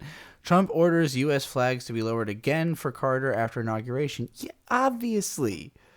Guys, this didn't need to be a whole rigmarole that people had to argue about all fucking day. The flag thing. Like, Jesus Christ. All right, 4:39 p.m. Trump heads to the Capital One Arena. Trump is now leaving the Capitol, expected to head to the next inaugural parade at Capital One Arena. Supporters have been there all day, watching video of the swearing-in and other events. Trump reviews military troops in inaugural tradition. Trump is following the traditional inaugural playbook with a formal review of military troops. The pass and review is an inspection of troops in a traditional ceremony that usually occurs on the steps of the U.S. Capitol, but like the rest of the day's festivities, it was also forced inside by low temperatures. Trump and Vance watched the ceremony from a makeshift stage with a red carpet. Later, Trump moved closer to the troops with his wife Melania. The first couple held hands while Hail to the Chief played. Trump picks new leaders for energy agencies. Trump has now named 2 Republicans to lead regulatory agencies that oversee nuclear power, natural gas, and other energy infrastructure. I mean, if they're going to increase nuclear power, I'm totally in for that. Totally in for if we're trying to go all in on nuclear, that's not a bad thing at all. That's not anything comparable to the oil drilling shit. David Wright is the new chair of the Nuclear Regulatory Commission, while Mark Christie heads the Federal Energy Regulatory Commission. The NRC regulates commercial nuclear power plants and other uses of nuclear materials. The FERC regulates interstate transmission of electricity, natural gas, and oil, which we obviously need to work on that because there were all these fucking disasters of, trains and trucks carrying shit that ended up massively polluting the Ohio River a few years back and all that kind of stuff. We need better policies for all of this. I don't know what these guys want to do in these positions. So if anybody wants to let me know what these guys think they're going to do, let me, tell me about that. It also reviews proposals to build liquefied natural gas terminals, a Trump priority. Liquefied natural gas terminals. I'm going to have to really look into that if it's a Trump priority. What the fuck are liquefied natural gas terminals? Both panels are independent agencies, but members are appointed by the president and confirmed by the Senate. Wright replaces Christopher Hansen, while Christie supplants Willie Phillips. Both were named to their leadership posts by Joe Biden. Democratic governor attended inaugural events out of respect for the office. Connecticut Democratic Governor Ned Lamont says he believed it was important for him to make the trek to Washington for the inaugural event out of respect for the presidency and the transition of power. He's also a Connecticut governor, so he had nothing the fuck else to do that day. Lamont says it was also a chance to catch up with Republican governors from around the country and meet some newly elected ones. I thought it was important to have Democratic governors there, he told the Associated Press. I'm not supporting any of these policies, just there out of respect for the presidency. Yeah, that's code for boredom on a fucking Monday. Trump turns to 3 longtime senior civilians to serve as acting secretaries of U.S. military branches. Trump has turned to 3 longtime senior civilians at the Pentagon to serve as the acting secretaries of the Army, Navy, and Air Force while he waits for Congress to confirm his permanent nominees. Mark Averill, who is the administrative assistant to Army Secretary Christine Wormuth, will be acting secretary of the service. A graduate of the U.S. Military Academy at West Point, Averill has been senior career civilian since June 2009. I don't know anything about these positions, I'm going to be honest. It sounds like he just picked 3 people who had, been around for a long time and therefore people could trust them. And he's went, all right, everybody point to the guy who does this the best. And they all pointed to that guy and he went, all right, you.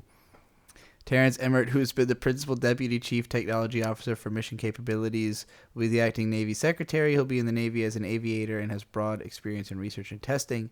Gary Ashworth, who has been working in a temporary role as the Assistant Defense Secretary for Acquisition. Tell me anything I need to know about these people, y'all, in the comments. Anything I need to know if you've heard any of these names before. Inauguration Day is ending.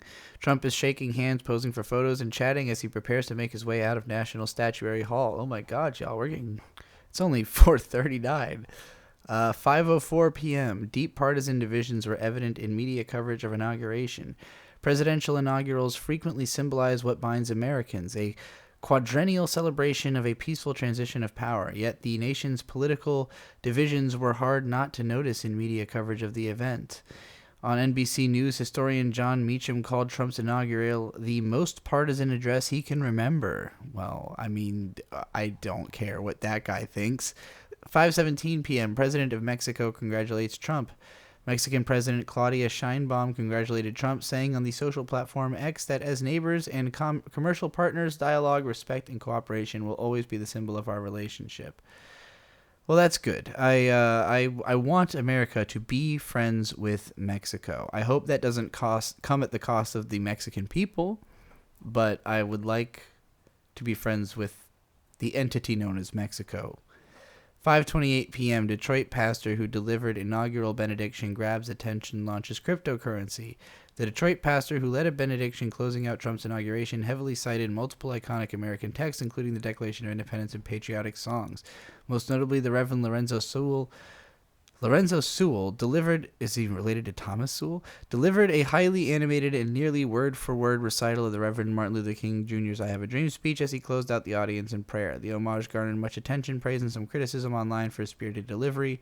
Sewell was a mainstay of Trump's events throughout the 2024 presidential campaign. Shortly after the inauguration, Sewell announced on social media that he was launching a cryptocurrency to fund his ministry's activities. Fucking crypto preacher over here. That's the kind of shit they rap about. 5:53 p.m. Parade honors rally-goers killed during Trump assassination attempt. Emergency officials and first responders from a Pennsylvania county where Trump was nearly assassinated over the summer marched in the inaugural parade.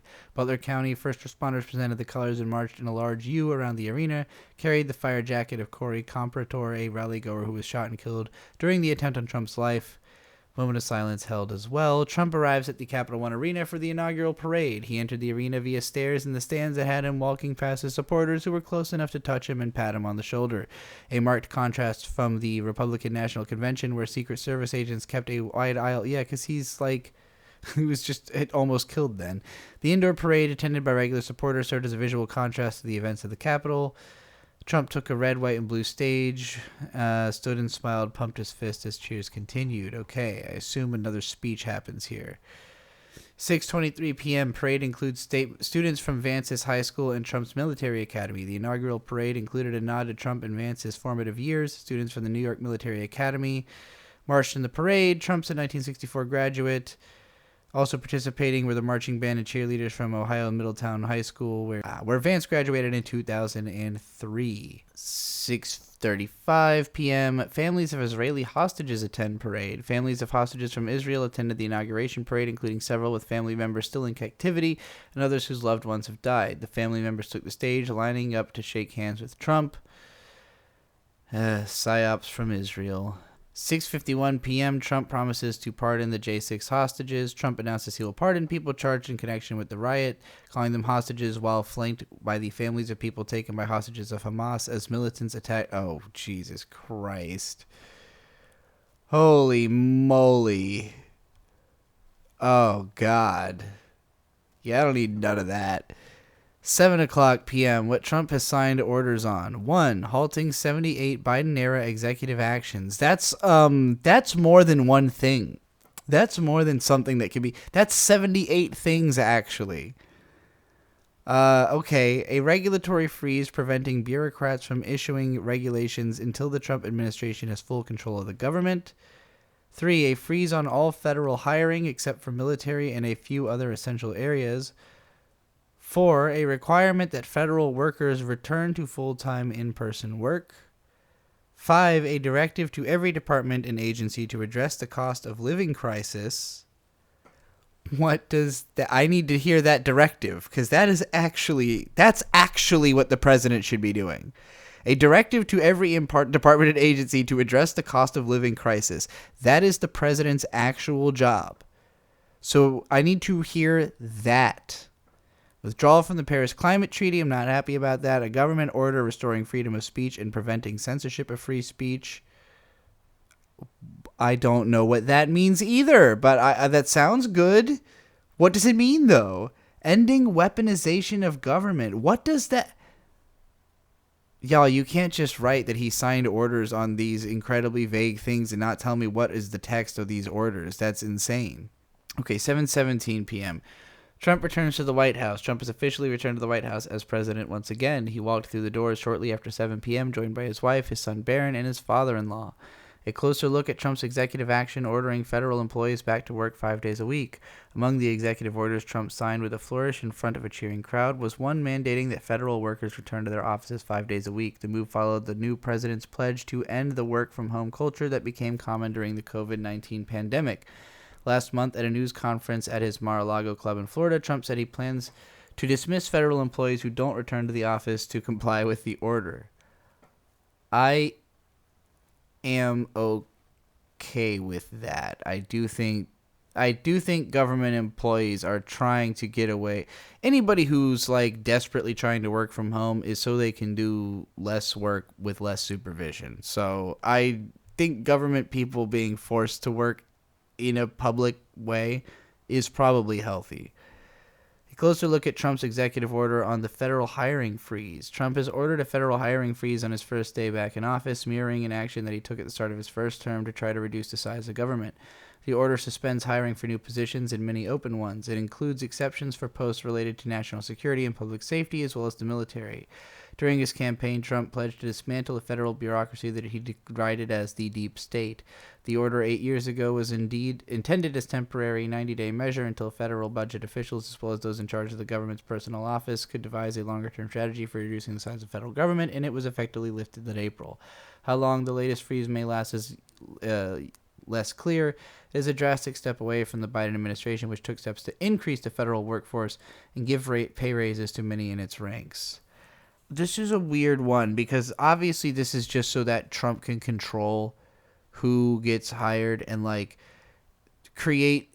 He wants to make sure that as he's taking power, they don't just like flood in people that can work against him. He wants to create an ability for more vetting on his part his side's part about who gets hired. I would think. Personally, I'm in favor of the government hiring way more people. I think that the government's main job is to give people jobs. So if the government can give more people jobs, then that's always better. So I think this is silly. I think we're in a time where people need jobs more than ever. So closing off a whole avenue for employment is just a bad look all around. 7:25 p.m. A closer look at Trump's executive action freezing Biden's action on Cuba. Trump has reversed an executive order issued by Biden that moved to lift the U.S. designation of Cuba as a state sponsor of terrorism. Biden formally notified Congress just last week of his decision to lift the designation as part of a deal facilitated by the Catholic Church of free political prisoners on the island. The day after the announcement, Cuba began releasing people who were convicted of various crimes, including some who were arrested after taking part in the historic 2021 protests, according to Cuban civil groups following the cases of detainees on the island. Why? Why did Trump do that? That doesn't sound healthy. A closer look at Trump's executive action freezing many new orders by Biden. Trump has issued an order freezing many new or pending federal regulations, effectively blocking last-minute protections issued by the Biden administration. Such an order is fairly common when a new administration takes over, but it could be the first in a series of moves designed to tamp down what the new president and other top Republicans have consistently decried as federal overreach. The move recalled the first day of Trump's first administration in 2017. Then he froze all pending federal regulations, effectively suspending Obama-era actions that were new or closer to implementation. That immediate regulatory freeze did not apply to some regulations being implemented for emergency situations relating to health, safety, or financial national security. Why is it even possible to do that? So the president going out is doing this stuff knowing the president coming in is going to do this, right? I don't think I want that to be something that I'm going to let continue to be possible. I think I will make an executive order that the next president's not allowed to block my executive orders I just put in as soon as they get into the fucking office, because that is the overreach of power. Like, you're taking something that the will of the people determined should happen, like, because it has been through the process, and then singularly deciding to halt that process. That is anti-democratic. 7:34 p.m., Trump rescinds the 2021 Title IX order. Trump rescinded a 2021 order signaling the Education Department would use Title IX to protect against discrimination based on gender identity or sexual orientation. The Biden administration later went further to cement that interpretation into federal regulation, but was overturned after Republican-led states challenged the rule in federal court. Rescinding the 2021 order won't have much effect on schools and colleges, but it clears the slate for other action by the Trump administration. Trump also rescinded a COVID-19-era executive order directing federal officials to give schools guidance on reopening during the pandemic. That order, issued on Biden's second day in office, also required the Education Department to explore the pandemic's disparate impacts on students of color and students with disabilities. So he's just trying to remove protections that are in place for marginalized people so that he can start, fucking them over as hard as he wants, I guess. Before order, Florida governor starts calling it Gulf of America. Trump has not signed an executive order to change the name of the Gulf of Mexico, but Florida Governor Ron DeSantis has begun calling it just that. He declared a state of emergency due to winter weather expected along the Gulf Coast. Buddy, do we really want to call the thing that's going to throw hurricanes at you all year the Gulf of America? I mean, go for it, I guess. I don't know if anybody really loves that Gulf like that. 7:55 p.m. Eastern, Trump finds letter from Biden while signing executive orders. He found the letter for Biden in the Oval Office Resolute desk, but only after a journalist reminded him to look for it. While signing a series of executive orders, a journalist asked Trump if he'd received a letter. Trump said he didn't know and checked the desk drawers, holding up the letter for the cameras. Maybe we should all read it together, Trump said, before setting it aside. He said he'll read it himself before sharing it publicly. The letter's envelope has 47 handwritten in what looks like pencil and underlined. A new round of executive actions. Trump is using the first appearance of his second term in the Oval Office to sign another series of executive actions. Here are some of the things he signed. Pardons and communications that Trump said would cover about 1,500 people criminally charged in the attack on the Capitol. Overhauling the refugee admission program to better align with American principles and interests. Declaring a national emergency at the U.S.-Mexico border. And designating drug cartels as foreign terrorist organizations. Interesting. I don't know how that changes the way that they're handled in specifics. I don't love drug cartels. Are we talking about, is this as all drug cartels? Like, are we just talking about foreign drug cartels are now foreign terrorist organizations? Drug cartels are absolutely terrorist organizations. I don't know if they're anti-American terrorist organizations per se, but I don't think it's unfair to consider them as terrorist organizations at all. Trump issues sweeping pardon for January 6 rioters. Trump issued pardon.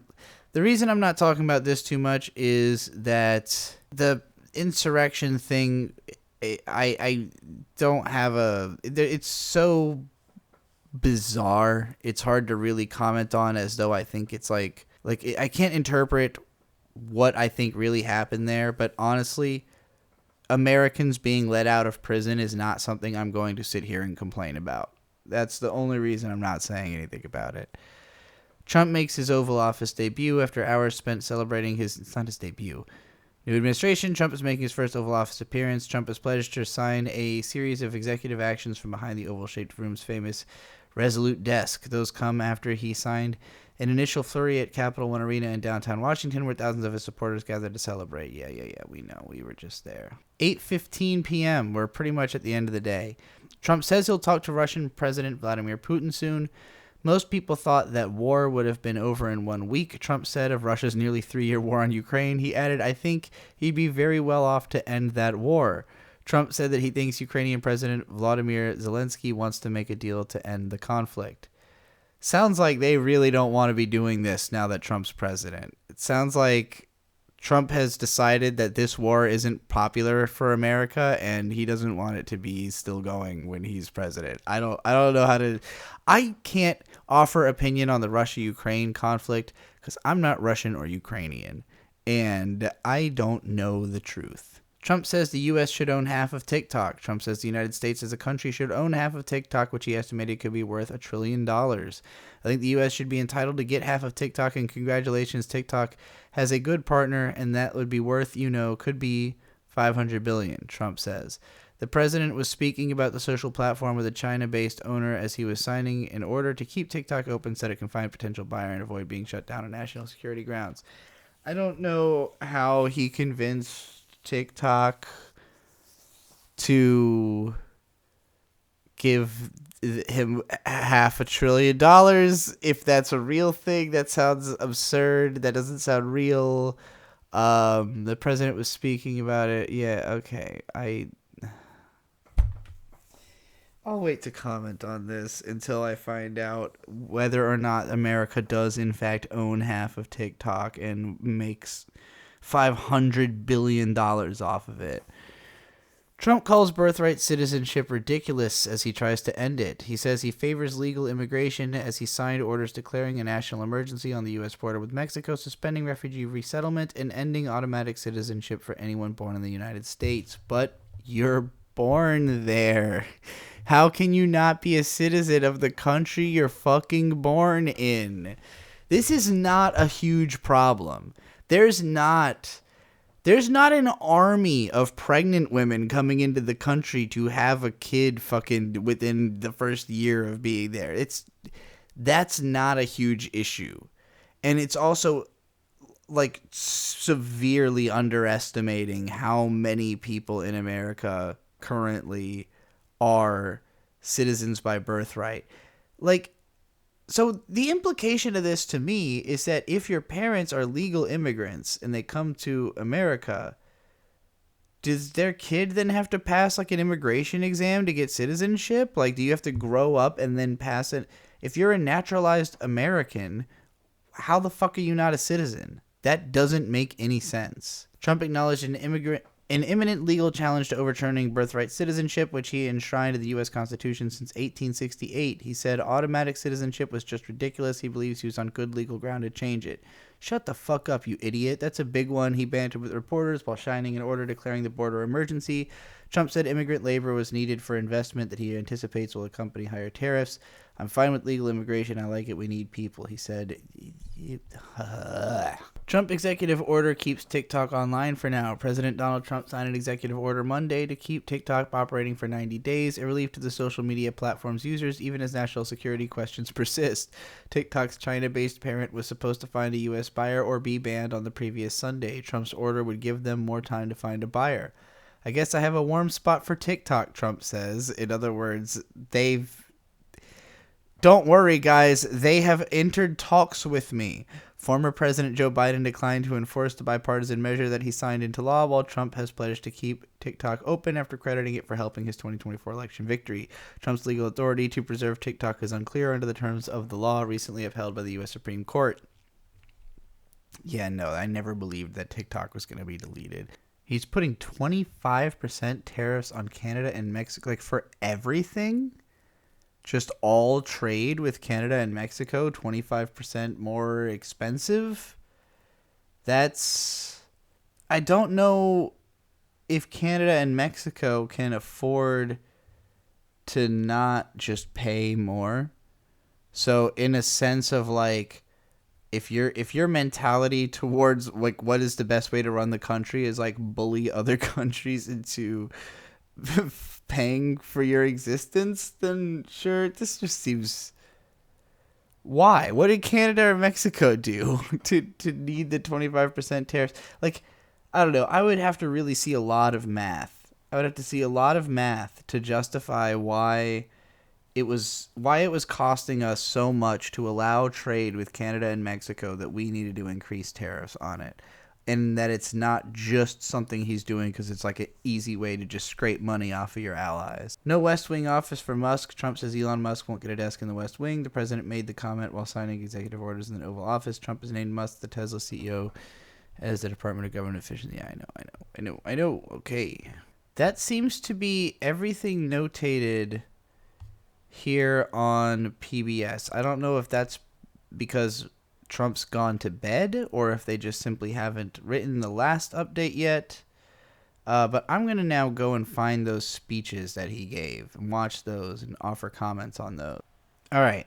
I'm watching the speech now, the inauguration speech. It starts off with him naming like half the fucking audience and then announcing that the golden era of America begins right now. And I agree, I am the golden witch, so my era is very much here. I don't think that having Donald Trump as our president will make us the envy of almost any nation at all, unfortunately.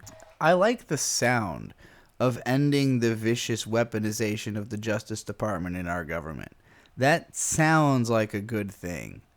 It's easy to say combinations of words that sound good. The question is, what do you mean by that? Sunlight is pouring over the entire world. That means we're gonna, like, cut the planet and unfold it like a map.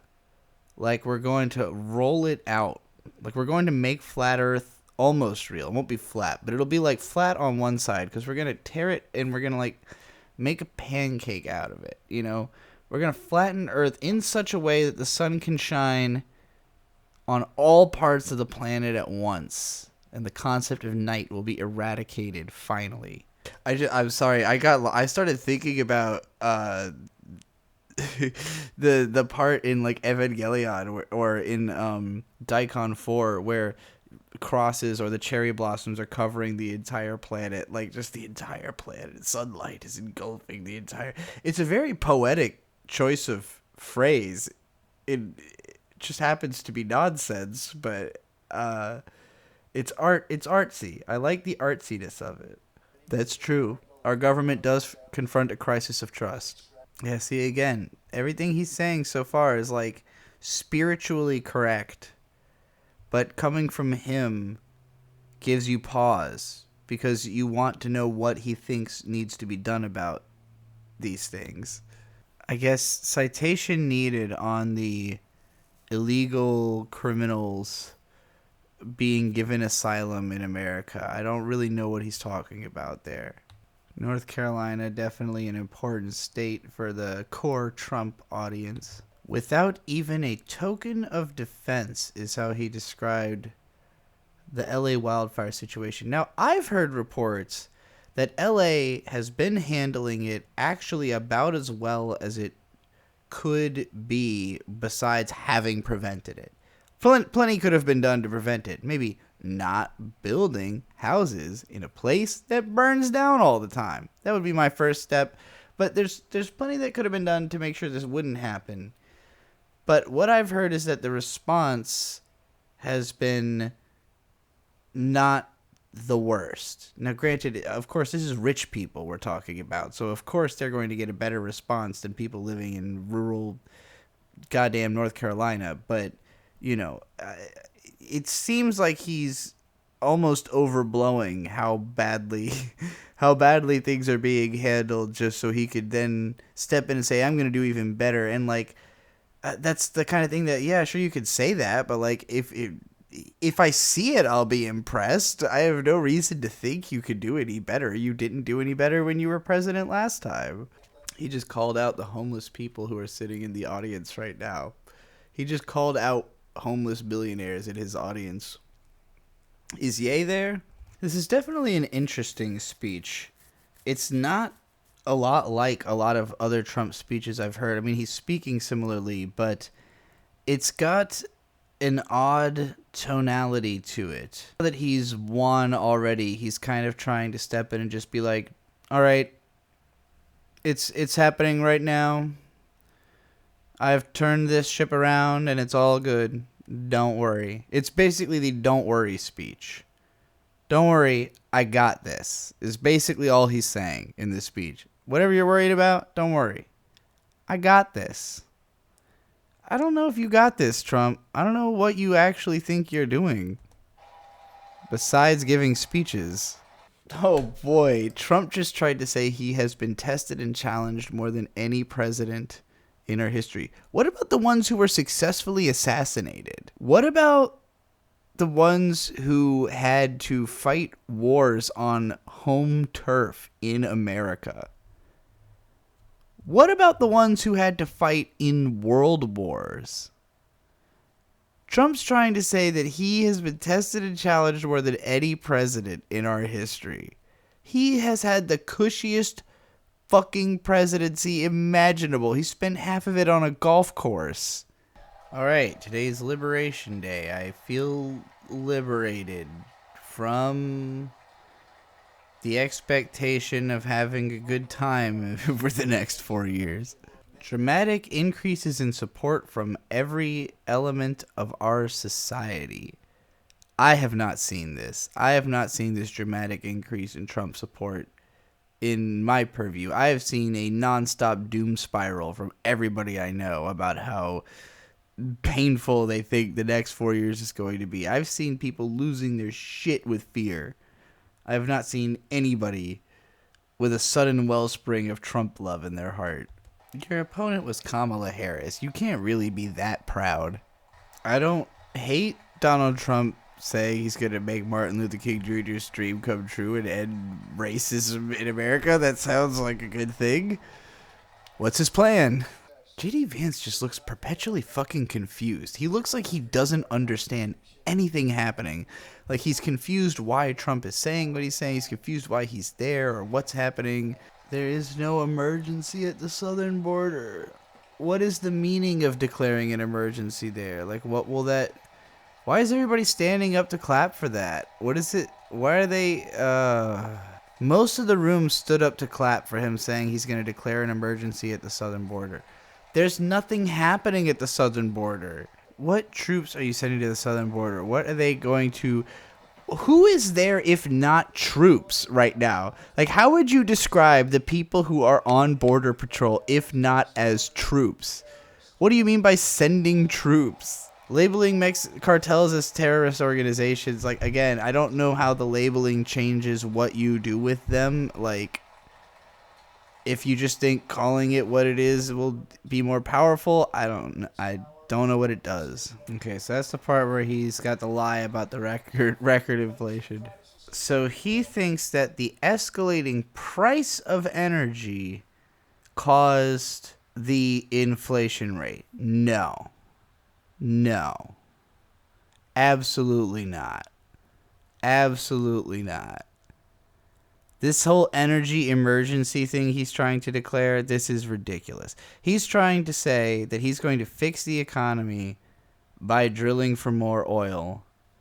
No, that's not going to happen. It doesn't benefit the average American that we have access to more oil. Like, there's a lot more to the economy than gas prices, and most Americans don't even fucking drive anymore. What? Okay, I guess if we're just going to build a bunch of nuclear power plants, again, I'm okay with that. If this is literally Operation Let's Build a Bunch More Nuclear, sure. But otherwise, I don't. This is worrying. Okay, yeah, there's his drill, baby, drill. I don't want the drilling. The drilling won't do anything for us. We don't need more oil. We could do more nuclear, fine. More oil, we don't need it. We do not need it. We don't have a purpose to use it. We have so many better ways to make money. America has the most powerful culture in the world. We should be focused on exporting our culture, not our oil. But our American cars aren't good. We don't need to produce American cars at a faster rate than ever before. We need better American cars. We don't need more of them. There's plenty of them out there. We do not need more. We need them to not suck so much. We need them to not be the worst option on the table. All right, so he's planning to reduce taxes in America and raise taxes on foreign trade.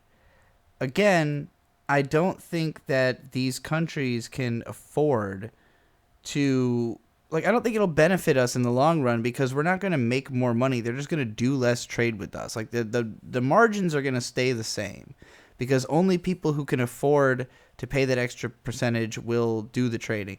Now, does this lead to more industry inside of America?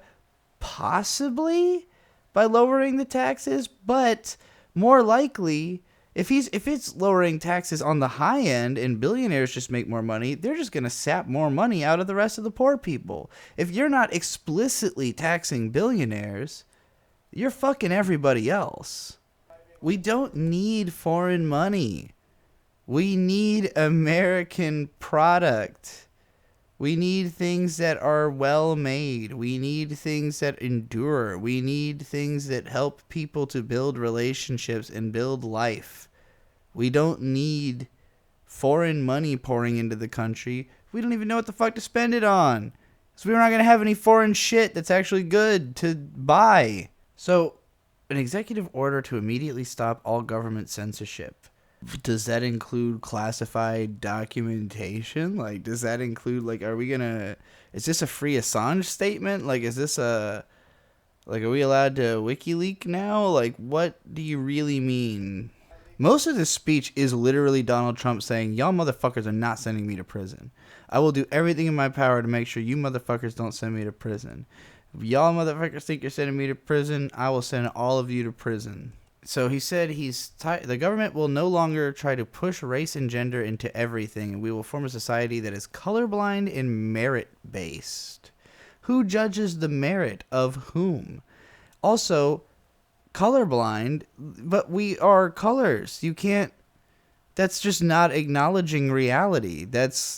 You can't turn off part of your perception and be better off for it. We have to address race and gender because people are different races and different genders. So, yeah, he says officially the policy is that there's only male and female.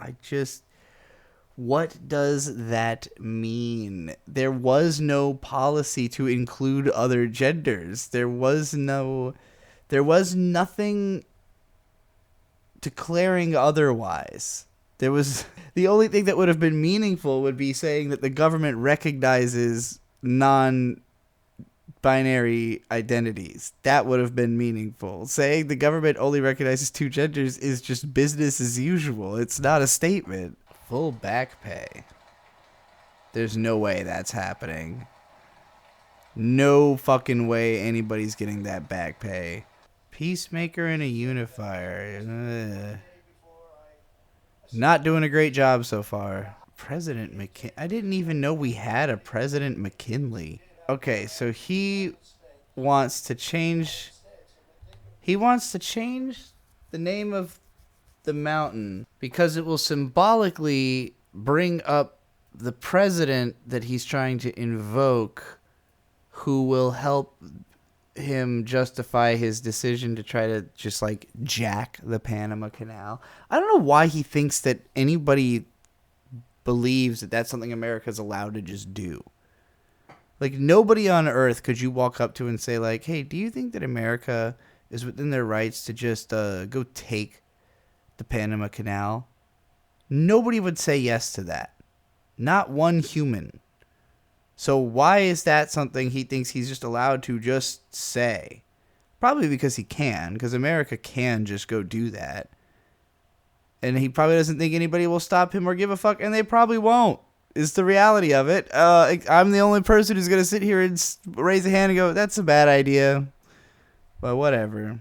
Thank you for the very Panama Canal history lesson, Trump. When I'm president, all ships will be severely overcharged out of the fucking water because they contribute all of the pollution.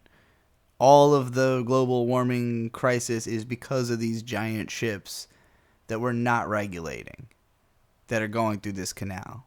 This whole goddamn audience stood up and gave a round of applause for Trump saying that he's going to take the Panama Canal from China. These people don't have any connection to human expectation. Okay, the rest of that was just a bunch more platitudes. That's not really surprising. Let's see if I can find the other speech that he gave. You are more powerful than them, and you look better than them, and I love you. What an interesting statement to make to a crowd. Holy Mother of Christ. Okay, I'm understanding why they called this freewheeling now. It's like a true granddad mode. He's recalling his entire history with J.D. Vance right now. He talked about J.D. Vance dealing with people that he didn't, quote, want to call corrupt because, you know, he still has to work with those people and they're still in the government. It just... But what the fuck? Literally just bragging about the strategies that they used to win the presidency right now. This is villain shit. God, this is so narcissistic. It's literally talking about how good their pictures are of the campaign trail. Now he's clowning on Biden for his pardons. Trump really doesn't like this Milley dude. He's really upset that Biden protected that guy. And Liz Cheney. He's calling everybody criers now. This is turning into a roast. Holy fuck, this is boring. This is totally worthless. This is a beyond worthless speech. He called a guy bro. He called the Texas senator bro. He's bragging about his wall that doesn't exist. Almost at all. 571 miles. It's not very much wall, considering how long the fucking border is. Okay, this is the least interesting address I've ever seen. I would best describe this as a combination bragging and bitching, sort of alternating back and forth. Bragging about what they did to win, bitching about what the other side did to try to win. Oh God, it's over. Thank God. Yeah, freewheeling was maybe the only word that the writer could think of to describe that nonsense. They swear him in and then give his ass a Diet Coke right away. Motherfucker. They're literally pouring him a Diet Coke the second the swearing in is over. Or rather, it was right before. It was right the moment the prayer was over, right before the swearing in. Homie drank a Diet Coke right before he went on. Okay, so in overall review, Donald Trump's first day of being president again. Most of the day was just being on ceremony, a bunch of ostentatious cult bullshit for reminding everybody that they exist still and the government is real or something. He gave some speeches where he said a lot of things that would be good statements, but he gave absolutely no indication of how he would do any of the good things he said he would do, which are incredibly vague. And then the things that he said that I don't like were also pretty vague, and also left me questioning how he would do them, but were more concerning. And then he signed some shit that there's no way he read, because it was just handed to him in a pile and then he signed it. And the details of all that is, of course, not mentioned in this article I've read. So now I need to go find out what actually did this dude sign that he didn't read. And a lot of what he declared, it doesn't have an obvious meaning. I mean, it seems like the only real effect he's had is to make it more difficult to legally immigrate, while also claiming that he loves legal immigration and only really has a problem with illegal immigration. Then none of that makes any sense. Nothing that he actually did or said made any sense today. This probably doesn't surprise a lot of you. And it doesn't really surprise me either. But it does leave me wondering how effective the use of the president's time truly is. Let me know who else I need to deep dive into, who else I need to be following, who else I need to be studying the movement of as I become president. Help me fill in the gaps. You probably heard me say lots of names of things or bring up subjects that I didn't know much about, but maybe you do. You can help to fill me in on that, because as president, I've just got to collect all the knowledge. My job is to preside. I have to see everything. You got to bring it all before me, or else I'm not going to know about it. So, yeah. Trixie for president 2028. Vote for me. Find all my links below. Thanks again for watching. United States forever.